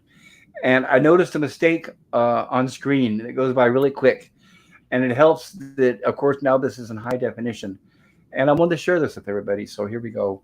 Let's see if you guys can catch it the first time. If not, I'll play it back. It's going to be short. Say a few seconds if I don't get stricken by CBS. Let me play it again. Did you see that, Gorilla? There's someone in the background. Let me play it again. Nope. There are people in the background. They do have extra. In fact, that's another thing. This episode has a lot of extras in the background that are walking around the Western set, and it's a record for Gilligan's Island because usually they have very few, if any, extras at all. But no, what I want you to watch when the clip starts playing is the right hand side of the screen where you can see a window where it looks like a pink curtain. I want you to watch that. Like I said, the clip is only a couple seconds, but I can even set it to where it slows. It plays Yeah, I in can slow see a motion green if screen. I need to. But I can see the green screen. no, they didn't have green screen back then. No, Oh, it's just a window that's green on top with a pink curtain. You see what I'm saying? okay. Now, pay attention to that side of the screen, everybody. Pay attention to the right hand side of the screen when I push play. Someone ran their hand over the lens. That's right. There it is.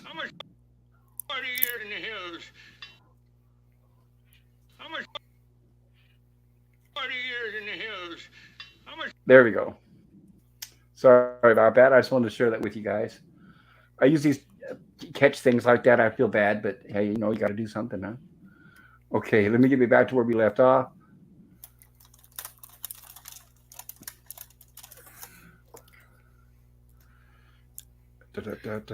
Share screen. See, I was trying to watch the And there we scale go. there. I thought you were talking about something on the scale. Well, right. Yeah, that's the way your eye is trained is to watch the actors, watch the center of the screen, or watch the action. But it's interesting because a lot of the times what happens, the mistakes and the bloopers happen where you're least expecting it, usually on the side, at the bottom, or around the screen. Yeah. Like And when you saw here's the cigarette butt in the sand. yeah. Here's Jim's channel, Commodore Productions. Another guy says bloopers. And welcome, Captain Fee. There's puppies? Hail, Captain Finity. And Euler says, "Hey, Captain." All right, let's keep her going. And of course, now we have our running joke where the prospector says, I don't mean that. I haven't had a bath in 40 years. And the assayer says, I'm making out your deed. And the assayer says, yes, I know. Proof that you're worth 1 million. So he gives him Yeah, a deed saying that he's worth 1 million. He said, there you are, sir. And I yeah. wouldn't lose Okay, that ticket. It's worth 1 million. Go ahead. Sorry. I was gonna say I really had an issue with that joke. Not the joke. The joke was pretty funny, but the problem is they kept repeating it. It's like it's about as bad as in DS9 when the Grand Nagus gets booted out of I don't know office. what I don't watch. Okay, but I don't know what that is because I didn't watch DS9.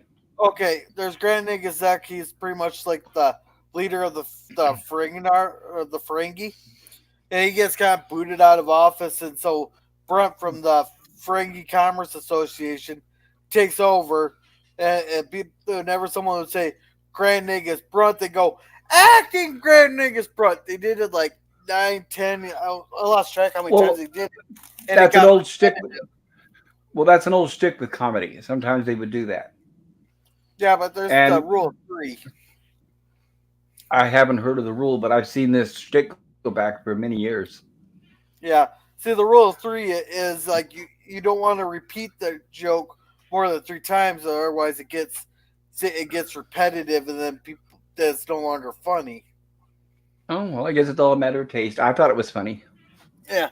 See, I would have would have laughed harder when like they did this stick here with him, the Gilligan there, but when they got into the bar there, and he said, "I haven't had a shower for 40 years," then all of them would have said, "We know," and ended the joke right there. Like that way, you got all the Okay. cast members to say it, but yet you're not overdoing it. Almost all the cast members. And he Yeah. says, my fee is $50,000, says the assayer. So, of course, first thing he does is people start asking for $50,000. So he's got his deed for a million, but he has his notepad out there. By the way, that notepad out there, I know this is a small attention to detail, but when I was in high school, one of the first, we were very poor, so I was looking for work. And I worked at a very short time in a printing place.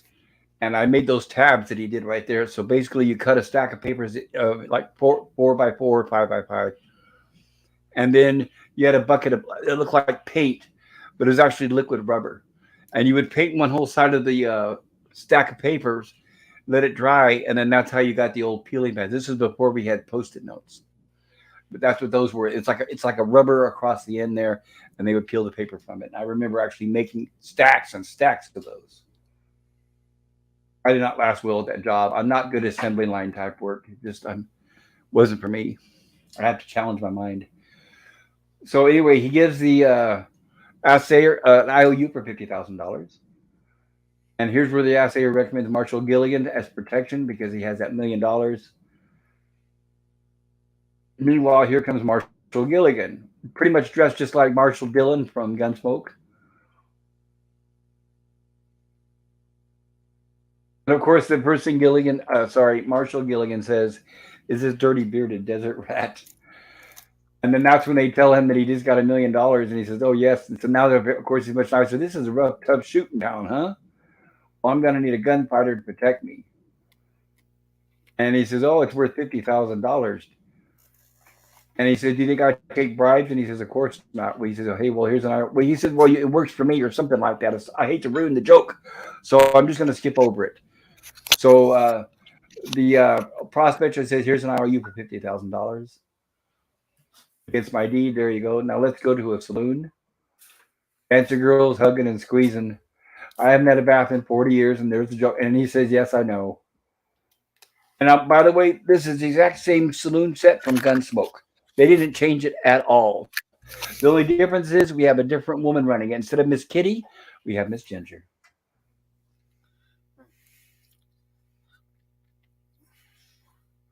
And of course, he offers to buy a drink for everybody. And I love the way he reacts to drinking this whiskey. It's hilarious. Oh yeah, that was pretty funny. It is. He was a very, very physical actor, very funny. So that's what I said I liked about this episode is because he's not just playing Mr. Howell. We get to see him break out of that. So I love these dream sequences. And actually, what's interesting is so did the cast. They love being able to dress up and act like something different each time. Every time they were asked in interviews what's your favorite episode, they'd always say the dream sequences. Oh, that's Ginger same on LaPlante. that was same on a lot of the Star Treks too. Their where their favorite ones were the ones they where they were on the ship where they were mirror universe selves or in an alternate reality. Those were the favorites because they could act differently. Uh, I don't know. I remember William Shatner's favorite was Sitting on the Edge of Forever. So I think it Oh, kind of varied. I was thinking it was Usually, more. go Well, ahead. the interviews I heard from were from Burnham area, especially Voyager. Like their favorite ship, their Oh, favorite I one was didn't the watch. warship one. Yeah, I didn't watch Voyager. Not a fan of Burnham. Just for the uninitiated out there, for me, the only Star Trek is TOS. TNG I thought was 50% watered down, and then everything was watered down by 50% after that, to the point where it was 0%. So not a big fan. I did watch TNG. I watched every episode when they aired, but I didn't like it. So here we are with Ginger LaPlante, the beautiful barmaid, owner of the Last Chance Saloon, and she pours him a drink. And then look what he's looking at. And now here's the reaction to drinking it.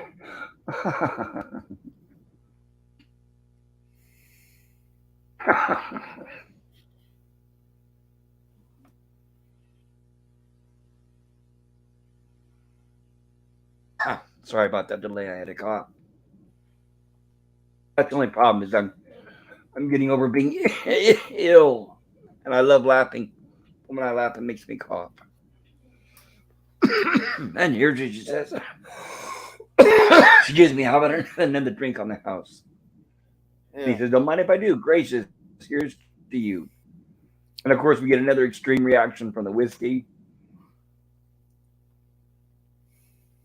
He said, "You believe I haven't had a bath in, of course, 40 years?" And she says, "Yes, I know." And she says, "We serve nothing but the best, sir. It's been aged for a solid week." I can imagine how That that that must ain't taste. no, that ain't shit. I've Well, of had course, I've go seen ahead. whiskey aged in barrels for 40 years. No, that's the joke. When you age it, Yeah, it makes it more smoother and easier to drink. So they're joking that it's only been aged a week, and that's why it's so tough yeah, to drink. yeah. But of course, that's fine for him. He'll have another round. And he just grabs the bottle and starts swigging directly from the bottle. And then Go ahead. I was gonna say, they had, she charges $50,000 for that. I was like, God, Yes. God, that, I wouldn't even pay 50 cents for it. Only a week old freaking whiskey, let alone 50,000. Well, right. Well, obviously, we know back in the, especially in the Western days, nothing was that expensive. But the joke is, this is his nightmare. So Yeah, I he's know. having to pay so much for everything. So it's like he's come up and for the way they were treating Gilligan. Yeah, no, I just So thought it that's was why funny. she's. I would. Yeah, that's why I thought it was so funny. She charged 50,000. I wouldn't even pay 50 cents in today's money for that. Yeah, I know. Well, let's Commodore see. says, That's so two. Commodore Go says, "Hey, ahead. Captain Finity." Oiler Greg is laughing. Uh, and welcome, Pleasant Valley Pickers. LOL, Miss Kitty couldn't. They couldn't get away with calling her Miss Pussy that back then. No, it was Miss Ginger LaPlante is what her name is here. I wouldn't Yeah, say. I don't know why they would say pussy, but okay. yeah. And he says whiskey can vary in taste considerably by the brand. Yeah. Then Jim says, "Hey to PvP." All right. Okay, so here we go. So she says that two drinks. That's on two drinks on the house. And she does the math really quick in her head, and it happens to come out to $50,000. And of course, so he says, "Oh, it's reasonable enough. I'll just give you my IOU." So there he pulls out that same tablet again and makes another IOU and signs it and hands it to her. I'm sorry, I'm trying to rush you guys, but we're going on almost 2 hours on this one episode. We haven't even got to the second one yet. So I'm going to try to rush through this without trying to be incoherent. And here we have a beautiful damsel in distress, Marianne, come through. "Oh, Marshall, it's just me, sweethearted, warm-hearted girl, the Golden West me. Will you have a little drink on me?" And she says, "Oh, I dare I say in front of a stranger. I'm a friend of your father's," she says. "You mean he passed over?" he says. "Well, your mother and me, we were kind of friendly. Pushed out by the Cherokee." And he asked her, "Pushed out by the Cherokee?" And she says, "Sue. And never mind them killings, honey." So they're trying to cheer up. "I need $50,000 to help save my ranch," she says. "Is that all that's bugging you, Boopy?" he says. "Well, I'm going to lay a little IOU on you here." So he starts making another IOU. He pulls out his tablet. "For help me, I've kind of got to shake. You understand?" He says. "Oh, thank you, kind sir. I haven't had a bath in 40 years." And she says, "Yes, I know." Now we have, I love this here because here we have a skipper playing a card sharp, and he's playing it like a villain from the old silent movies. So he's got the twirly mustache, and in the way he reacts with his eyebrows, because I'm a big fan of silent movies. So that's why he's obviously reacting. His dad was a big actor, as everybody knows. We talked about it before. But Alan Hale Jr.'s dad used to go back to the silent era to Alan Hale Sr. So I love the way he acts here. "Frank, if you mind if I sit here? I haven't had a bath in 40 years." And what's funny, when he says that, the flower dies. And then the card sharp says, "Yes, we know." So he says, "Cut them." So he cuts the cards. "Wait a minute, 4 cards for a 3 card Monty?" And he said, "Well, everything has gone up." And he's shocked by the look at the cards. "I'll give you an IOU," he says, "for 50,000. I'll just cover that," he says. And he says, the prospector says, "I have 3 aces." And the card sharp says, "I have 4 aces," and pulls out a gun. Just like you said, everything's gone up here. And he says, "Oh, I think I'm going to turn in. Well, I'll give you my IOU right here." "Well, I've got $1 million mine." So basically, the card sharp is doubting whether he's got $1 million. So he says, "Well, here I'll show you." And he's got that deed the assayer gave him, and he can't seem to find it. And he calls for the marshal, and here we have the marshal immediately says, "What are we going to do about this man?" And they say, "Let's hang the desert rat." And even though this is a town assayer right here, and you would think he would say, "Oh yeah, I did give him a deed for $1 million, but this is a nightmare sequence, so it's not going to make a whole lot of sense." You know, the comedy. And of course Marianne says, "A bum IOU. I'll do something for you. Oh, thank you. I sure needed that." And they put the noose around his neck, and he's saying, "You got to help me. You got to help me." And he says, "You owe 50,000 too." And he says, "Because I can't prove I'm a millionaire." Of course, Mr. Howell's worst nightmare that he can't prove that he's a millionaire. And he says, "I had a piece of paper, but I lost it. Save me, save me." And they pull him out, and as they do that, he's of course restless in his bed, and he says, "Save me, Lovey." He even almost drops Teddy. "Lovey, save me, Lovey, save me." And she wakes him up, and he says, "I haven't time to tell you." And he realizes what he's done, and they rush to Gilligan's side, and Gilligan's asleep. "Gilligan, my boy, wake up. You didn't do anything. Everything's perfect," they said, and he wants to tell you about it. And when he does that, Gilligan's talking once again about his nightmares, those big hairy monsters that grab you around the throat. But Mr. Howell notices that on the post above Gilligan's bed is the ticket. So that's where Gilligan put the ticket the entire time and had forgotten. And that's where they say that ticket that you lost. And they said, "It's right here." Yes, it was. Was it about? I'm sorry, trying to talk too fast, guys. But like I said, we're running a little way over time, and I apologize. So he says, "Was it about 3 inches long and 2 inches wide?" Gilligan says, "Yes." And he pulls it down off the post, and says it was the number G131131. And he says, "Yes." "Oh, Thurston, you found the ticket." "Yeah, and you found it in the first place you looked," says Gilligan. "Tell your friends they're back in the club," says Mr. Howell. And Gilligan's all excited, and he's going to go tell everybody. I don't know where the skipper is at this point. "Hey, Mr. Howell, don't lose that ticket," he says. Maybe he's out sleepwalking again. Maybe he's out sleepwalking again. That's a reference to an earlier episode. Thurston, how much is a 2-year-old sweepstakes? Here's where the reveal comes, where the Howells really know that the ticket's 2 years old, which means it's no good. "Thurston, how much is a 2-year-old ticket worth?" And he says, "Well, nothing, but it's our little secret." "Oh, darling, I always knew you had a heart." And this is where they do realize, like I said, the Howells are, a lot of episodes start out where they're kind of dastardly and mean, but they always come to the light and see the truth, which is good. And he says he'll have to see somebody about having his heart turned back to stone. And we cut back to the next day where they're playing golf. And Gilligan's back to his position pretty much as just being I don't know if he's a servant at this point or just playing as a friend, but I think at this point everybody's part of the club again. And now they're talking about they're listening to the radio, and the radio said the grand sweepstakes prize winner will leave for Buenos Aires tonight by jetliner to pick up his cashier's check. Mr. Hugo Abernathy attributed his success, and Gilligan's like, "Well, wait a minute, Mr. Hugo Abernathy." And he's it's funny. And they said that the man who won the ticket led his life to clean living and a lifetime of gambling. And Gilligan's like confused. So he says, "Gilligan, your mouth is open." And he says, "That was last year's sweepstakes ticket." And he says, "Yes, yes." So he let Gilligan know that the ticket was really no good the entire time. "And let me back in the club and all the others too?" "Well, let's get on with the game, shall we?" Mr. Howell doesn't want to talk about it. "You're a real nice guy." "Well, that's one flaw in an otherwise sterling character. You dare breathe one word, I'll boil you in coconut oil. Let's get on with the game. Better yet, caddy." So, of course, he reminds Gilligan that he's a caddy now. "Now you're talking and acting like Mr. Howell I know." And Mr. Howell starts shouting at him, of course, to remind him, yes, that he's back to the same old Mr. Howell again. We have our closing credits. Go Okay, ahead. let's.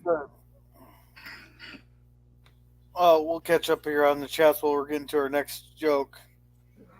Thank you. He said that was my gun smoke joke. And how many times did they get to shoot scenes not on the island?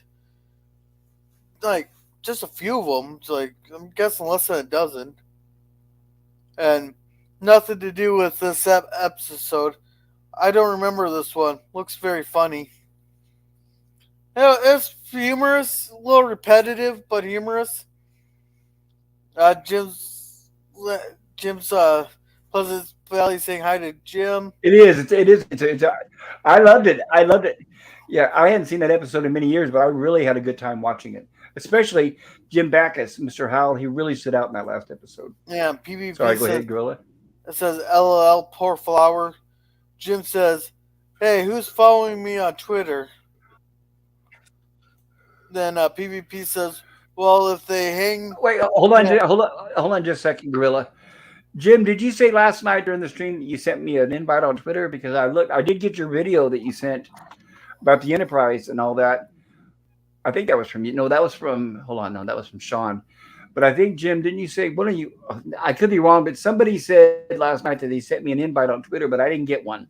So if it's any of you guys, please send it again. I'll put my Twitter handle in the comments. So if you're not already on my Twitter, please feel free to send me whatever it's called, a tweet or an invite, and I will follow you guys. So let me put it that. I'm glad that reminded me of that. And if I mistook you guys, if I get you guys mixed up, I apologize. yeah." And PvC says, "Well, if they hang him, you won't have to worry about bathing anymore." No. Yeah. Here's Oiler Greg's channel with all his spoiler-free reviews. Here, Jim put his puppy video in again. PvB says, "Won't stay long tonight. I'm really tired and have 9 hours at the office tomorrow." Okay, well, we're glad you showed up there, PvP. Yeah, PvP, good to see you. Have a great night, sir. Here's Captain Affinity. He does a lot of live streaming there. PvB is asking, how is gambling equal to clean living? Exactly.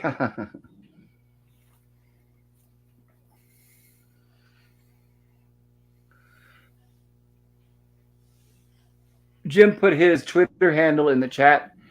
Um, I'm not able to take notes with from this chat right here during the live stream. I don't know if that was for me or for everybody else, but it's for everybody. There's his contact information for Twitter. If you would like to follow me, I need you to contact me because I'm not able, like I said, to write these chats down. So when you put them down, they go into the ether once the stream is over. Sorry, go ahead, Gorilla. And Phantom Boomer says, "Damn it, Jim." And here is Pop Culture's Twitter handle.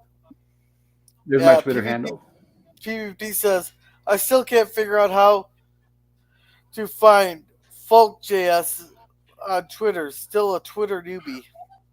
PvP on the top right corner, where you the little search microscope, the magnifying glass. You type in their Twitter handle like I just posted. So you go, like, for example, if you're looking for me, you go to the top right corner where the search bar is, and you type in @PCCurator, and you will pull up with my name. So all you need is their handle. Find out whatever the handle is or whoever it is, and that's how you do it. Go ahead, Gorilla. Thank you.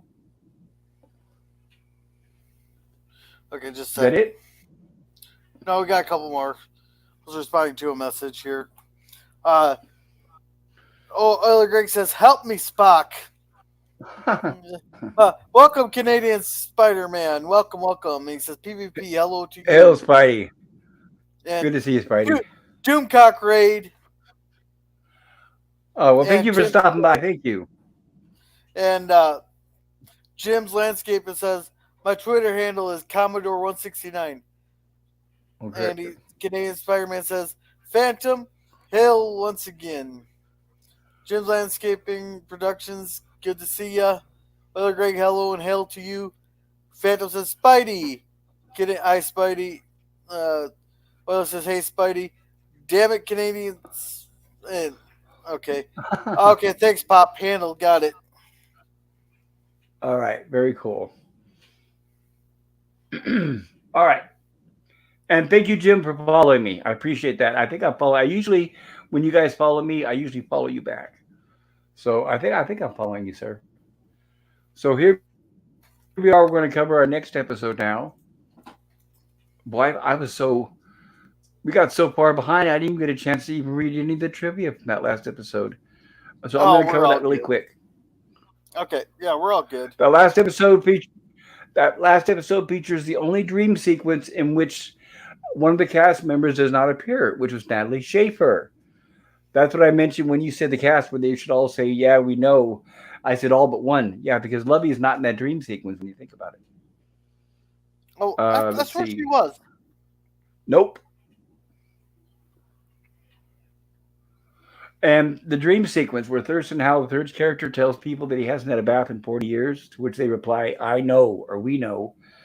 That same gag was used by the skipper when he did a cameo 22 years later in an early second season episode of Alf, which I did not watch. So if there's any fans of Alf, I guess Alan Hale Jr. did a cameo on there as the skipper.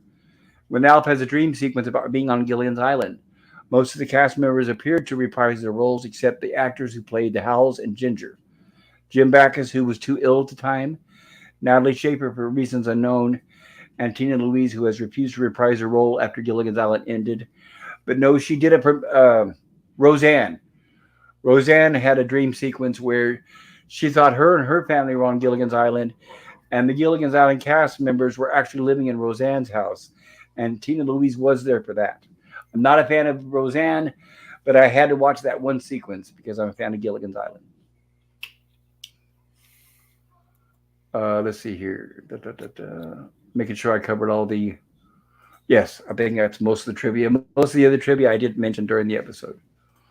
Okay, excuse me. Now we're going to cover our next episode is Quick Before It Sinks. And this episode here originally aired, this is season 2, episode 6, and originally aired October 28th, 1965. And let me get caught up here and let's move on. I'll try to get this episode moving along at a pretty good pace if I can. I know it's getting late. It's going on almost 9 o'clock for me. And I'm hoping tonight to eat dinner for a change. My goodness, last night, I was telling Gorilla last night the stream went on so late. Once again, I didn't get a chance to eat again, and I've got to eat tonight. So, okay, A Tale of a Faithful Trip. We have our opening, wonderful cast members and crew.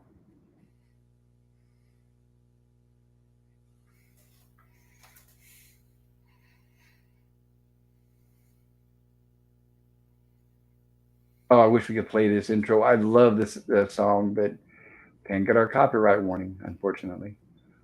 In the old YouTube. And of course, produced by Sherwood Schwartz. And both of these episodes, the last one and this one, are both produced by also, like I said, we have, let me go back here, Jack Arnold, like I said, who did The Incredible Shrinking Man. And we open up at the lagoon, and it looks like Gilligan has his lobster traps. And he pulls out a lobster. And Skipper comes looking for him and says, "There you are. I want to get an early start," says Gilligan. "Ah, the early bird catches the worm, eh?"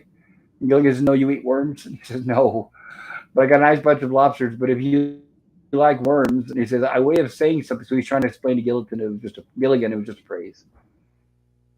And Gilligan hands him the lobster and he says, "Yes, aren't they though?" Well, and of course the lobster lashes down on Gilligan on Skipper's thumb.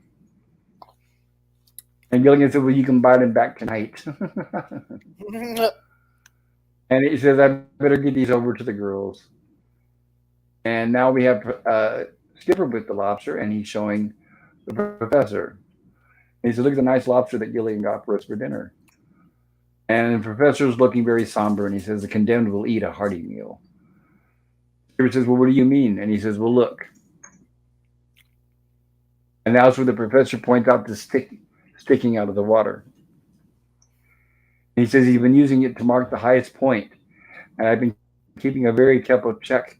The stick is almost underwater, says the skipper, not realizing what's going on. And the professor says, "Exactly. And since there haven't been any creek tides or storms, there's only one possible conclusion." And he tells the skipper that the island is slowly sinking. All right. Now with that one line there, I immediately thought of another easy explanation there. To Did you what? predict this episode? So did you predict this episode when he said that? I predicted what was going to Right. happen in this episode. Excuse me. Very cool. Yeah, I predicted this whole episode as soon as I heard that. There's only one other possible explanation. The island is sinking. Or there's a whole another reason, but I'm not going to spoil it yet. All right, here, we got a few chats here. Thank you. Captain Affinity is asking if you're following him. Jim says I following you. am. Uh, wait, can you go back to Captain Affinities? Then you're talking Are you to following? Jim. Oh, I see. Or just in general as a joke. Are you following me? Yeah. Then Go Bazil ahead. says just sit right back, you'll hear a tale. Longest 3-hour Yep. tour of Tale their of a life. faithful trip. That's Yeah, right. just followed you on Twitter. Hope it worked. And following All right. Spider-Man. And I'll on follow you Twitter. back. I'll follow you back, Jim. Yeah. Jim says yes at PvP. You're following me on Twitter. Excellent. Damn it, Jim. I will return the following after I can see clearly enough. Having to hold my glasses at a funny angle here, not working so well. Then Bazil said YouTube is too sensitive. PvP It is. laughing. Yes, at least on the island you can catch seafood. Yep. Free for But free, right? But don't go swimming or the seafood could catch you. Shark. Right. And Brazil says better a condemned man to eat a nice fat lobster rather than a dull coconut. And That's true. And Canadian says, Captain, glad to see you once again. All right. Thank you. So here we have Mr. Howell once again playing golf, and the professor is holding the flag and trying to explain to him what's going on with the island, and Mr. Howell is too distracted. And all he cares about is that putt. Please, Professor, you're ruining my concentration. This is the final hole of the Howell $100,000 Open. Now, if I sink this putt, I will win it. And of course, Professor, that's what I'm trying to talk to. That's what I want to talk to you about, sinking. And Mr. Howell will have none of it, of course. And of course, he misses the ball. Yeah. It's funny. If they would just shut up, let him putt, they would have gotten this done a lot faster. Right? Yep, exactly.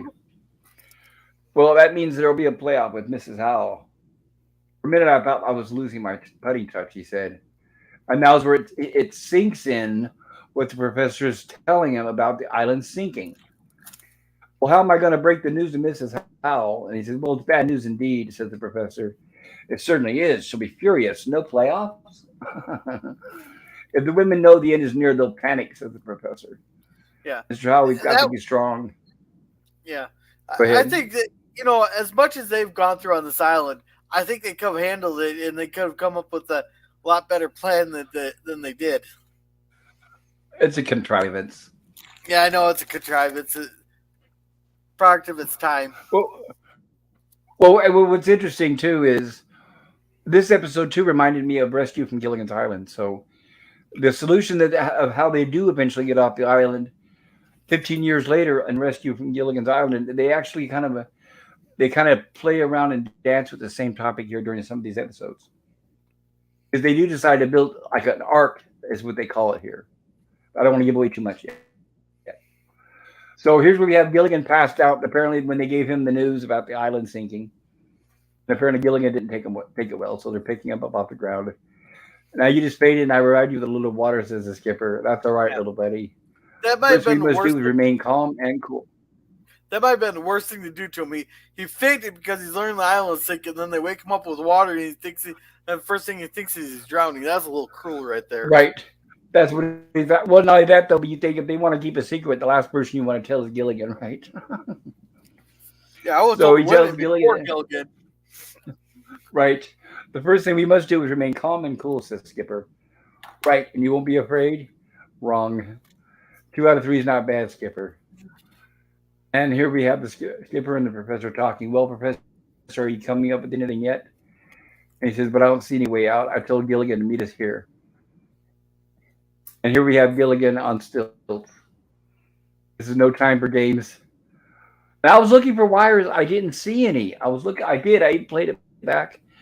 So I think that's actually Bob Denver on stilts doing this stunt himself. I because the figured camera, that. yeah, usually when it's a stunt person, they'll show like a close up of the sticks on the ground. It'll cut. It'll show him at the top of the sticks, but it actually the camera pans up from the ground up to the top, showing him at the top of the sticks. So I think it's actually him, and I give him credit for that. And George Gilligan comes up with the goofy idea: is if the island's going to sink, is they'll walk around on stilts. And when the water gets higher, we'll build higher stilts. He says, and he says before you get nosebleed. And then Skipper says, if you know what I mean. Wait a minute, maybe it's not so stupid, says the professor.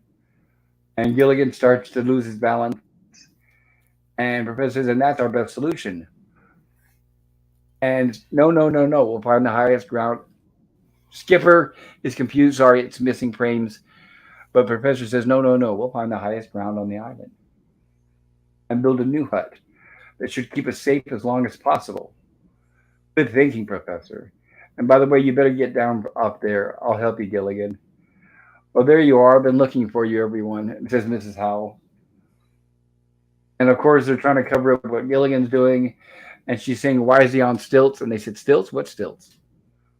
Oh, these stilts.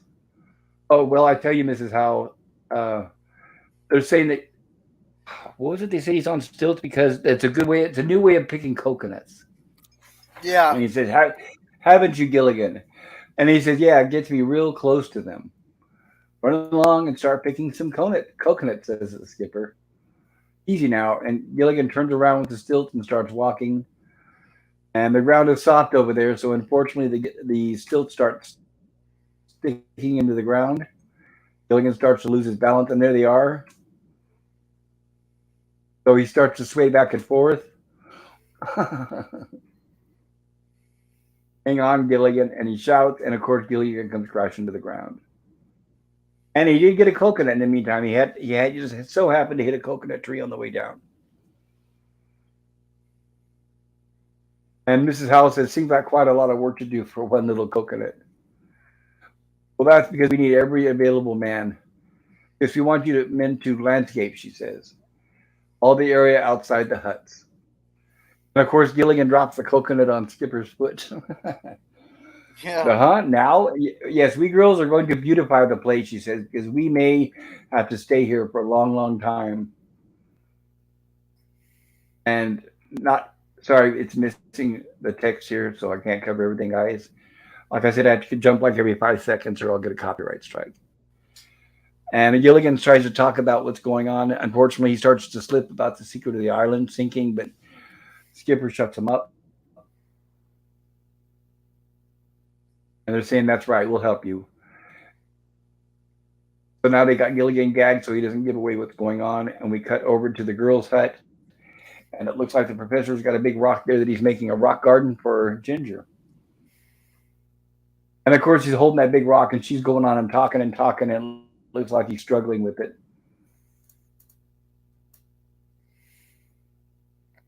And she's saying, well, just how many more? And look how he's holding that rock, and this is what she's doing. And he drops the rock. And she says, yeah, we'll need about 20 or 30 more. And his back is struggling. But he's struggling and his back is hurting. So now we have Skipper with a plow. And of course, Gilligan is pulling the plow. You think it'd be that way around because you think Skipper would be the strongest, but oh well. Of course, Skipper's going to take advantage of Gilligan. Yeah. Remember, we've got to start working on that new hut, he says.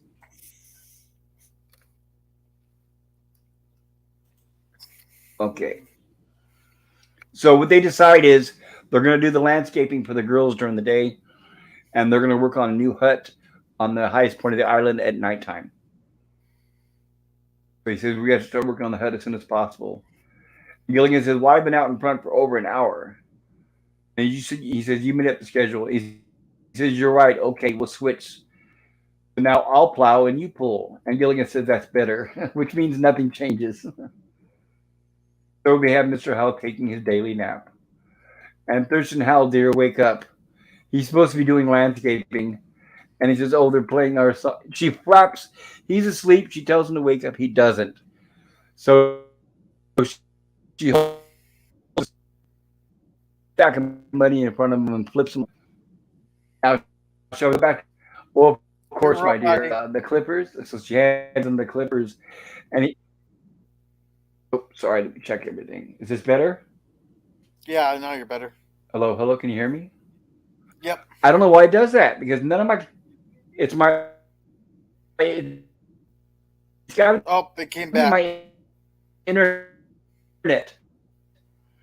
because yeah, every now and then it just does that for no reason. So I really apologize. The picture goes off and back on too as well, and I don't know why it does that.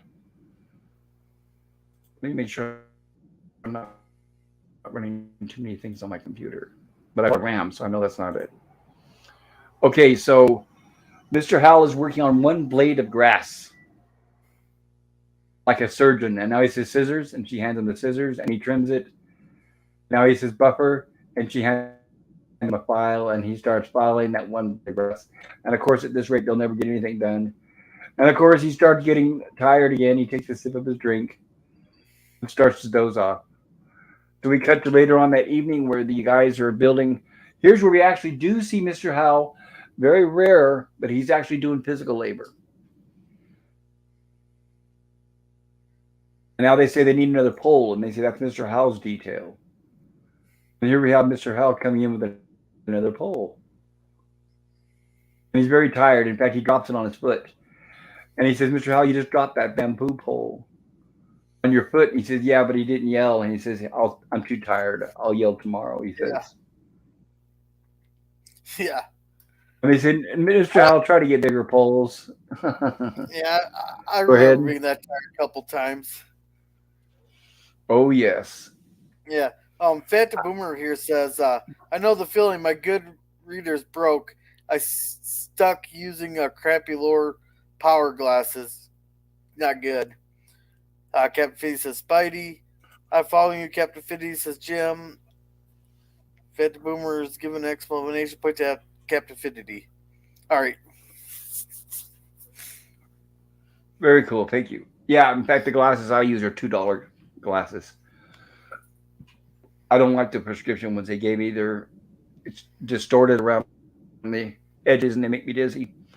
So I don't know how we're going to build a hut at this rate, they're saying, because they're having to work at night. And he says, yes, we haven't got any chance. And at night, or tell the women about the island sinking. So we've got to keep up with it. And this is when Skipper notices Gilligan tied to the pole. Yeah. Gilligan, you've accidentally tied yourself to the pole. And he says, no, it's the only way I can keep from falling down. And Skipper unravels Gilligan from the pole. And we cut to the next day. And it looks like it's early morning, and the boys are just coming back from working all night on the new hut. And they're exhausted, and they pass by Skipper and Gilligan's hut first, and they say goodnight. And do you think Lovey would notice Mr. Howell missing? I mean, the other three, you could get away with it, but you think Lovey would notice Mr. Howell missing? Exactly, right. Unless he tries to slip in there before she wakes up, assuming she doesn't get up in the middle of the night, I guess. Yeah, and welcome, Lemon Pie. Welcome. Hey, Lemon Pie, good to see you. Glad you could join us. And I love this too. This was something Bob Denver, the guy who played Gilligan, he mentioned in interviews. And in fact, all the cast members, they talked about Alan Hale Jr., how much of a nice guy he was. In real life, his character, he was almost like this character. So he was a very sweet man. He liked to laugh a lot. He had a big heart. But Bob Denver always talked about how that Skipper was like a big teddy bear, and that he could easily pick him up at any time. And that's what we see here. That even though the Skipper is exhausted, he actually does pick up Gilligan and put him in his hammock, which I thought was very cool. And they say goodnight, Gilligan. And just to say that, Marianne shows up in the window and says good morning before they even had a chance to go to sleep. Everybody up, time to go to work, she says. And Gilligan, of course, falls and lands on the Skipper's stomach once again.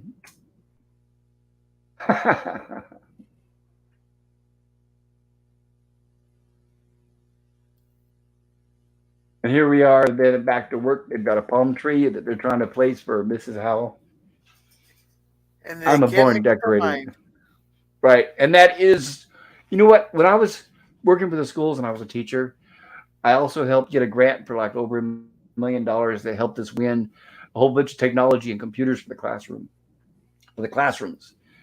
And I had teachers would do that. I would bring in computers and they say, "Put it over there." No, put it over there. No, put it over there. And I would say, there's no electrical outlet over there, right? You realize there's no electrical outlet over there, right? And she goes, "Oh, well, can we have an electrical outlet installed?" I'm not kidding. Oh, so yeah, I've been here and done that. I remember one time I was placing a computer, and the Ethernet cable was 6 feet long. And but the teacher said no, but I want it over here. She wanted it about 7 feet away from the adapter, the wall adapter. And I said that's a foot too much. I said the cable is only 6 foot. We need to have it within 6 feet of the wall adapter. Well, can we have them come in and just move the adapter? And they actually did. I was like, oh my god. Anyway, so yeah, ladies and gentlemen, this sometimes art is mimics real life, unfortunately. So of course she's indecisive. She keeps telling them to move, and they're exhausted, and I think they're running out of patience at this point. And she says, "No, I don't think that's right." And she has them move it again, and she says, "That's good." And then she says, "No, try it in that spot." And unfortunately, they say women don't know how to make up their mind, and they say that where she heard it. And I suppose you men could do better, she says. We can make up our minds. Be my guest, gentlemen. We think it looks fine right here, says the skipper. And Gilligan, of course, says maybe it'd look better up there. Aha, she says. And of course, frustrated, Skipper says, "Never mind, see what you did." And he picks up the tree and moves it himself. And we cut to later on that night. Once again, they're working on the hut and they're exhausted. And we've been going like this for 48 hours. Can't we just shut our eyes and get 40 winks? And he says, "No, Gilligan. We've got to finish the job." And Gilligan says, "Can we shut one eye and have 20 winks?"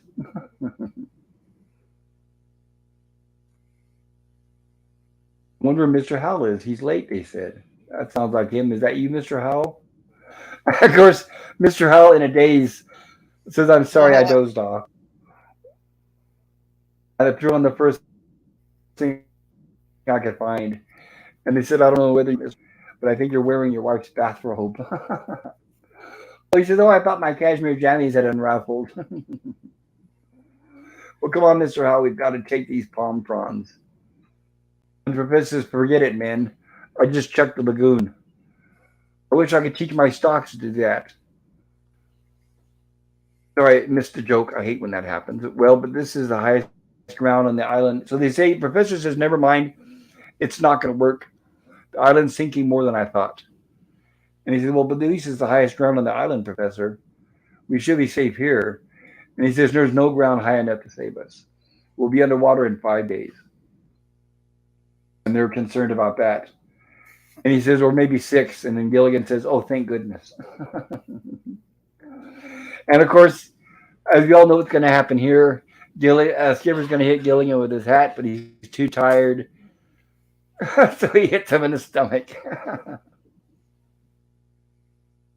By the way, everybody, I mentioned before that I met Alan Hale Jr. at a celebrity autograph signing, and I got his autograph. And I did ask him to hit me with his hat, and he did, and I felt very honored, and I will never forget it. You've got to tell women the truth, they decide, and the fact that there's no hope for survival. And of course, Mr. Howell joking says, "Sounds like a meeting for the Optimist Club." Well, as your skipper, this unpleasant duty has got to fall on only one man, Mr. Howell. He says, "But it's your duty. I mean, you're an executive." So they start arguing about who's going to tell the girls. "Do you know how to handle these matters in a business-like way?" says the skipper. And he said, "Well, that's different. If you want to handle it in a business-like way, yes, I'll dictate a letter and I'll send it out in triplicate." Yeah, typical of somebody designating all the work to somebody else. "Oh, Mr. Howell, we haven't got time for that." That lets me out, he says, and see if my money belt will. So he says, "I'm going to head off to the lagoon and see if my money belt will float." And Professor, you've always come up with something. And he says we need to come up with a direct approach. Straight line is the shortest distance between 2 points. And I just saw Ginger go into her hut. Right thing to do is to go right in there and tell her, agreed? And they agree. He said, good, then you tell her. Of course, but they decide, oh no, it's Gilligan's going to tell her. So they tell him, remember Gilligan, direct approach. And he says, yeah. So he goes, and we have Ginger in her hut posing with her arms in the air. And oh, hi, Gilligan. And she says, what am I? I can't remember what he says. I hate ruining the joke. She said, I'm a tree. So she's practicing being an actress. She says, I'm imagining that I'm a tree. And he says, well, seeing as you're busy, I'll come back later. Of course, he wants to use the excuse to get out of there. And she says, no, what's up, pretty much? Oh, that's what I came to tell you. We stopped working, he says. He says, but you promised. And he says, well, because we only have a few days left on the island, he tells her. But of course, she doesn't give him a chance to talk, and she starts getting excited. She says, what? That's wonderful. It is? Well, yeah, that means you found a way off, she assumes. Well, yeah, we'll be off, kind of off the island, all right, he says. Oh, Gilligan, you made me so happy. And he just doesn't know what to say, and she gives him a kiss. So she actually gave him a kiss on the cheek, and he didn't pass out this time. I thought you did. Not this time. Let's see.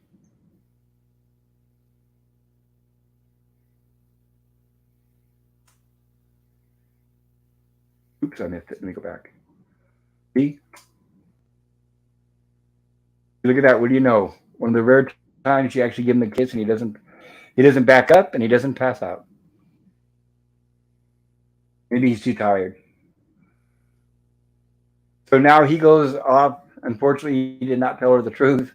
She doesn't know that, and she's all excited and starts singing and dancing about getting off the island. And of course, she wants to do her makeup.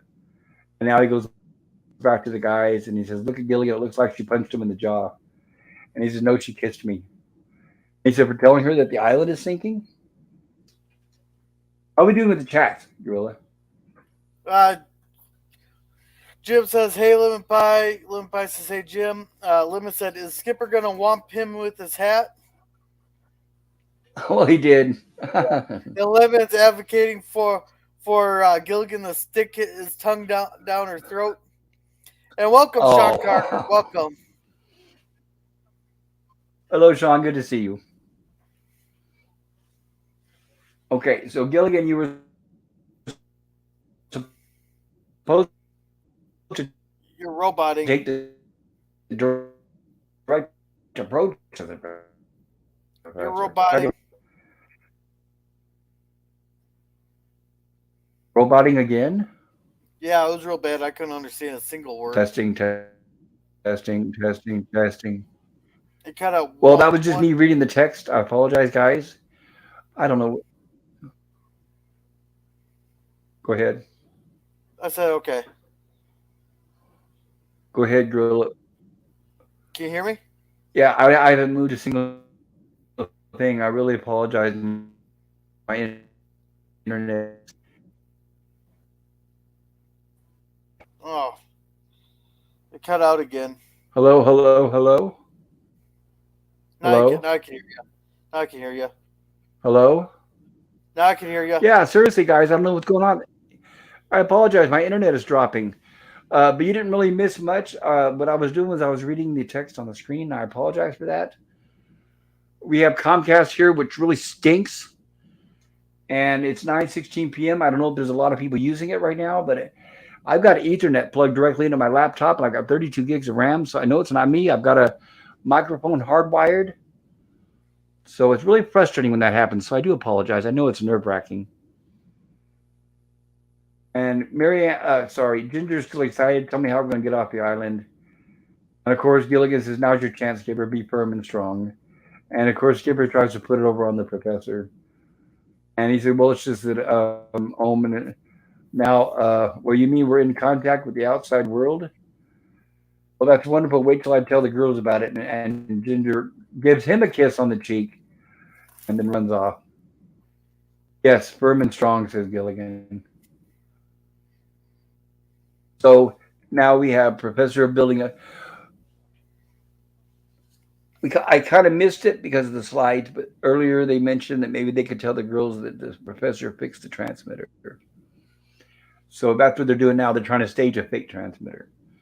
So Skipper says, Professor, this should really pass for a transmitter. He said, it looks good, real good, Professor. As long as they don't examine it too closely, says the professor. And of course, it's made up of coconuts. They'll be along here any minute now. Well, first, Gilligan, you get under the table, and you sound like a radio announcer. Oh, certainly you can. So Gilligan, Gilligan says, I can't do that. I don't know how to sound like an announcer. Yeah. And Skipper says, oh, certainly you can. Yeah. And Did hear you want Mr. to? Howell saying, Jim's go ahead. Jim's put in the chat. Since I'm on Twitter, you can invite me on panel. Do you want Jim to come up? Hold on. Oh yeah, I can do. Yeah, let me. I got Okay, it. Jim, you're on my Twitter. Okay, good. Thank you. I'll That put means it I in need to the. add him to. That means I need. I thought, Jim, are you part of our streaming group on Twitter? If not, let me know and I will add you because I have a streaming group that I usually put the link in so that everybody on there can get it. There we go. But I put yes, it you're in the definitely chat. welcome on the panel. You Gorilla. But yeah, any of you guys at any time. In fact, let me do that really quick too. I appreciate that, Gorilla. I'm going to go ahead and drop that as well. I usually do that, everybody, when we're doing our stream. Yeah, I put it in the chat already on the thing here in the YouTube here. Lemon Pie says, "Hey Sean." Lemon Pie says, "No worries on the internet, Pop. Seems okay now." And yep, okay. Now we're all caught up. Oh, and Thank you. go to the channel.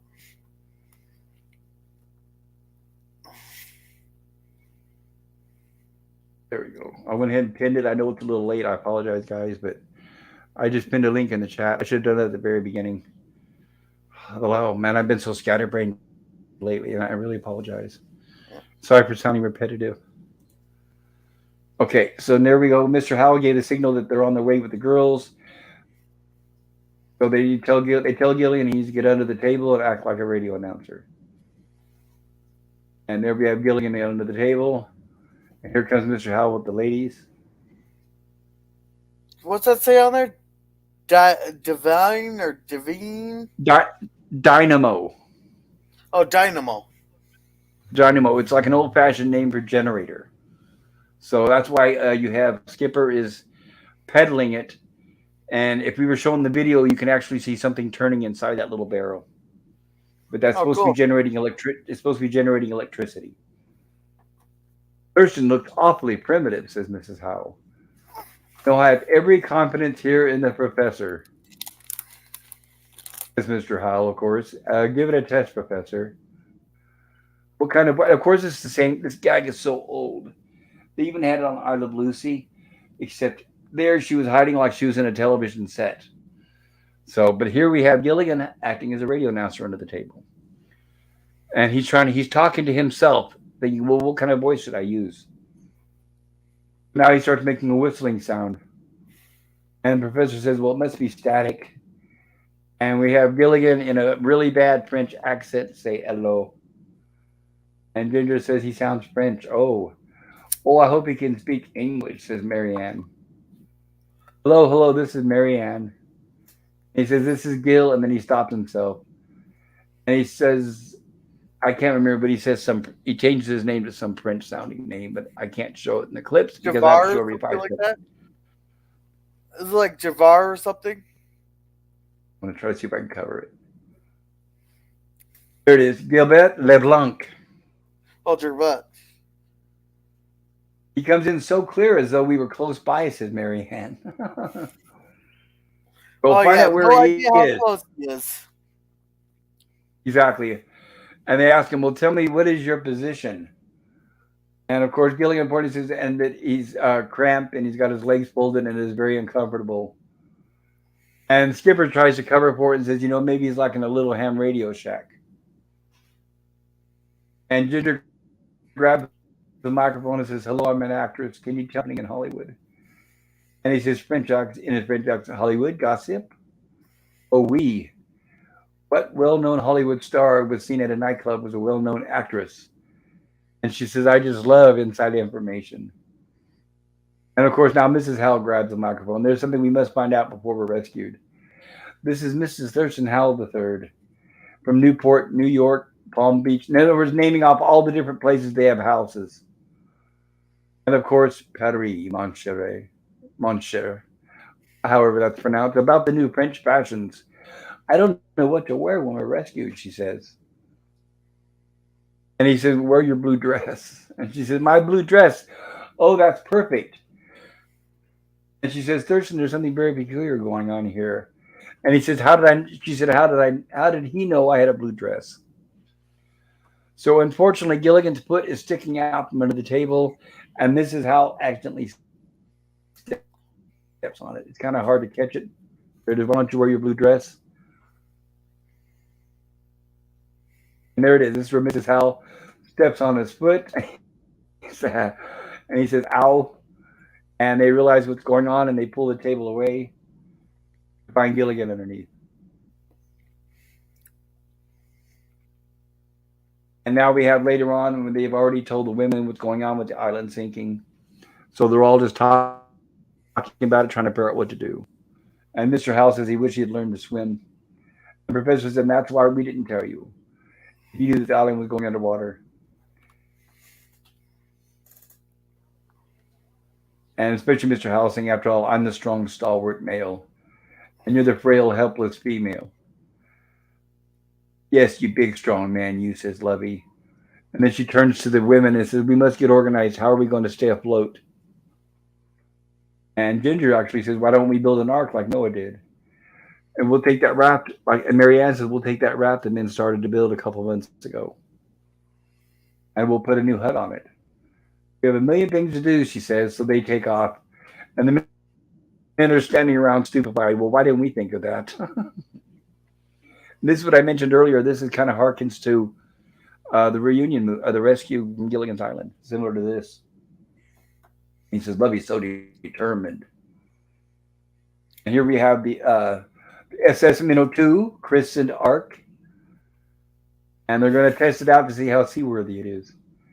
And now when I pull on these vines at the professor, it'll cause the Ark to rock up and down.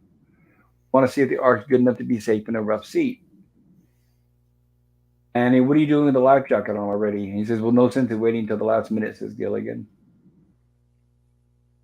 So Gilligan waves goodbye, goes into the hut, and now they're going to test its stability. All set, Gilligan. And they start rocking the hut. And as they're doing this, it's rocking back and forth, and unfortunately, the table and the furniture and everything starts sliding.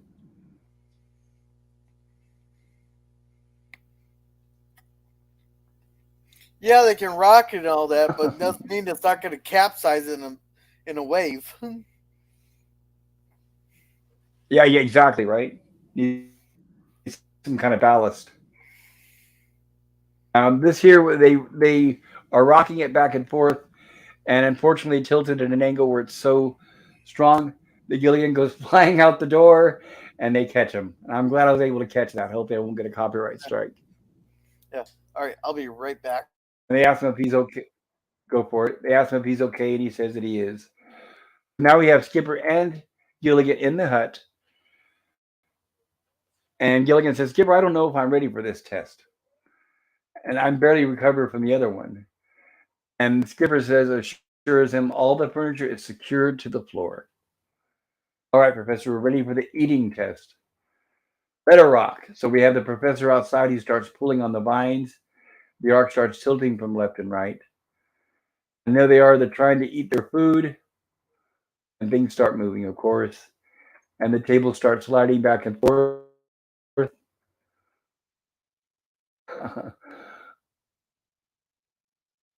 And Skipper's trying to stab the food with the fork, and he's not able to. And of course, Gilligan says, Skipper, maybe we should nail the food to the table. And Skipper says, I wish I could catch mine. I'm working up quite an appetite. When it goes by again, I'll make a stab at it. And unfortunately, Gilligan stabs Skipper in the hand. We will do better at the drinking, he says. So now they're going to try drinking. Maybe, there we go. So he tells them to grab the coconut milk. and he hands Skipper a cup, and Gilligan's got the coconut, and he's going to try to pour Skipper some coconut milk. All right, say when. And he starts to pour it. Unfortunately, all over Skipper. It says when. Mm-hmm. So much for the drinking test. So now they're going to try the sleeping test. They've got their hammock set up. And he says this will be the most important of our tests, being as we're in our hammock so much, he says. Yeah, we'll be too weak from the lack of food to stand up, says Gilligan. Okay, Professor.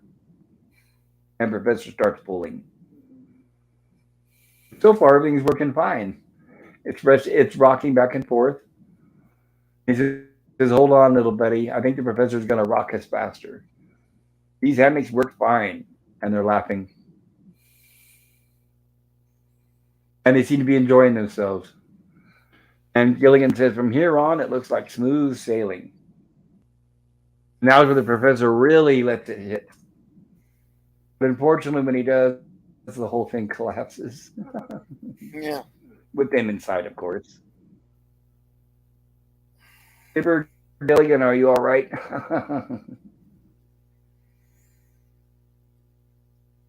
So much for that.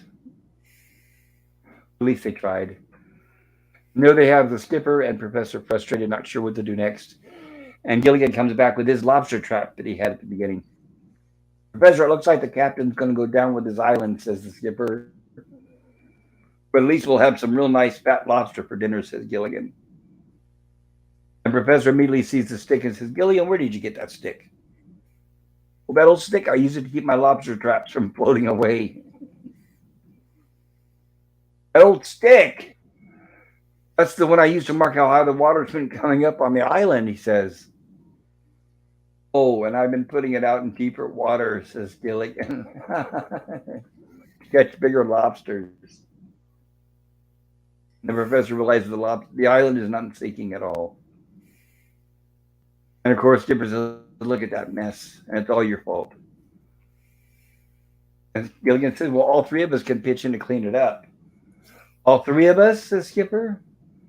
He says, yeah. Me, myself, and I. Now, Yeah, me, myself, and I. Thank you, Gorilla.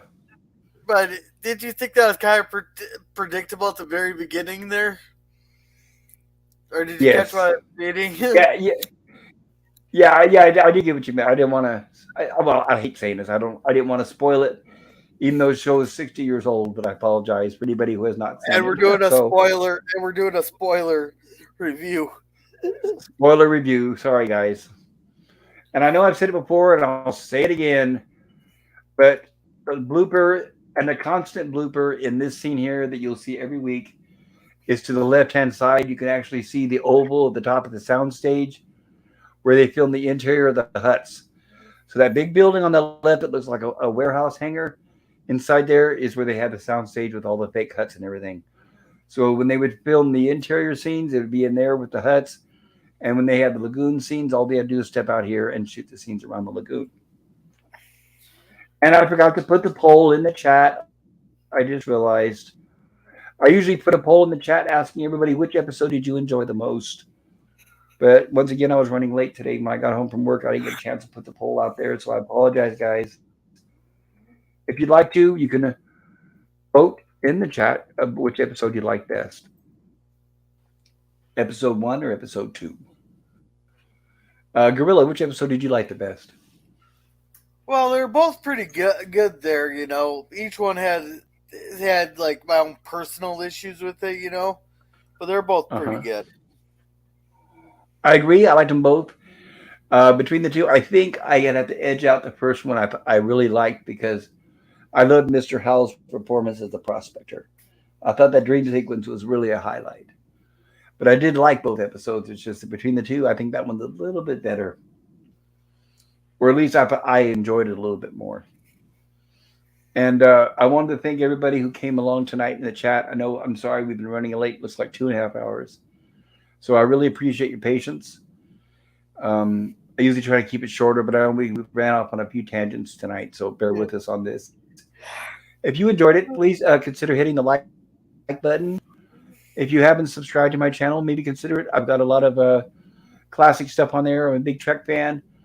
Comedy, Lost in Space, Gilligan's Island, as you can see. I have a random stream called Rumblings from the Lab that has open mic, open panel, where anybody's welcome to come on and talk about whatever they want to. And if you're watching this on the rerun, I really do appreciate it.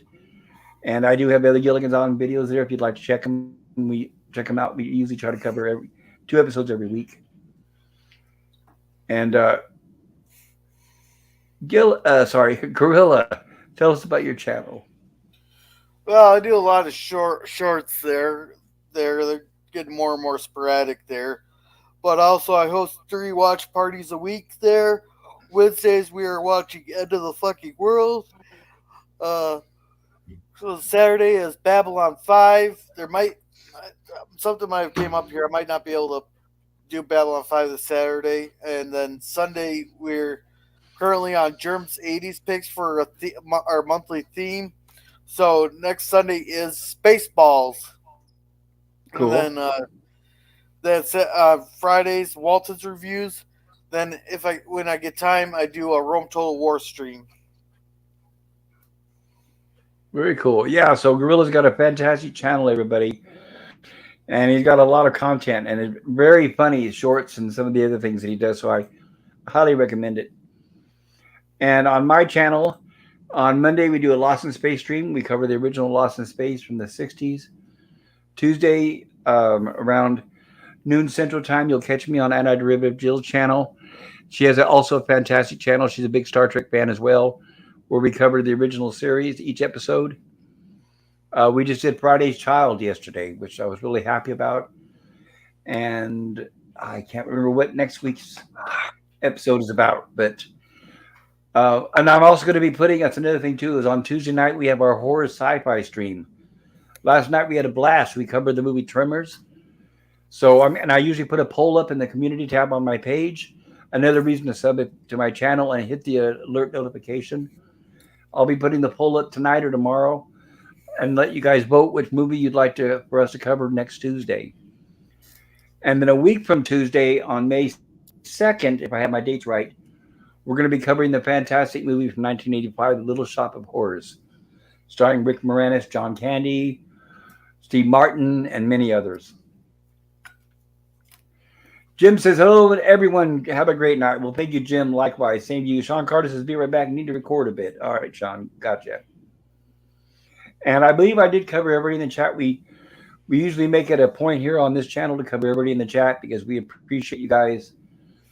And without the chat, we would be nothing. And that's what we're here for, is not only to have fun ourselves, which we do, but also to entertain for you out there. And I apologize about forgetting to put the link to the panel.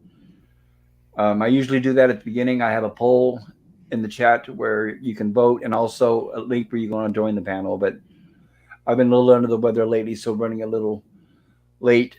But I promise I will catch up and I'll get better at that. I think we covered everything. So thank you everybody once again. Like I said in the chat, thank you most of all, Gorilla, for helping me tonight. You did a great job, and thank you for helping me, especially with the chat. I really do appreciate that. Yeah, no problem. And I know I'm glad that it's not running as late as last night. So Gorilla, hopefully you'll get a little bit more sleep tonight. And I'm fine. well, me too. And it's actually early enough where I'm actually going to eat dinner tonight. So I'm kind of excited. So wherever you're at, I know it's still cold in some places. So drive safe tomorrow, especially if you have to get up early for work. Take care of yourselves and please try to come back for our next stream. I think you'll have a lot of fun. And with that, everybody, have a great night.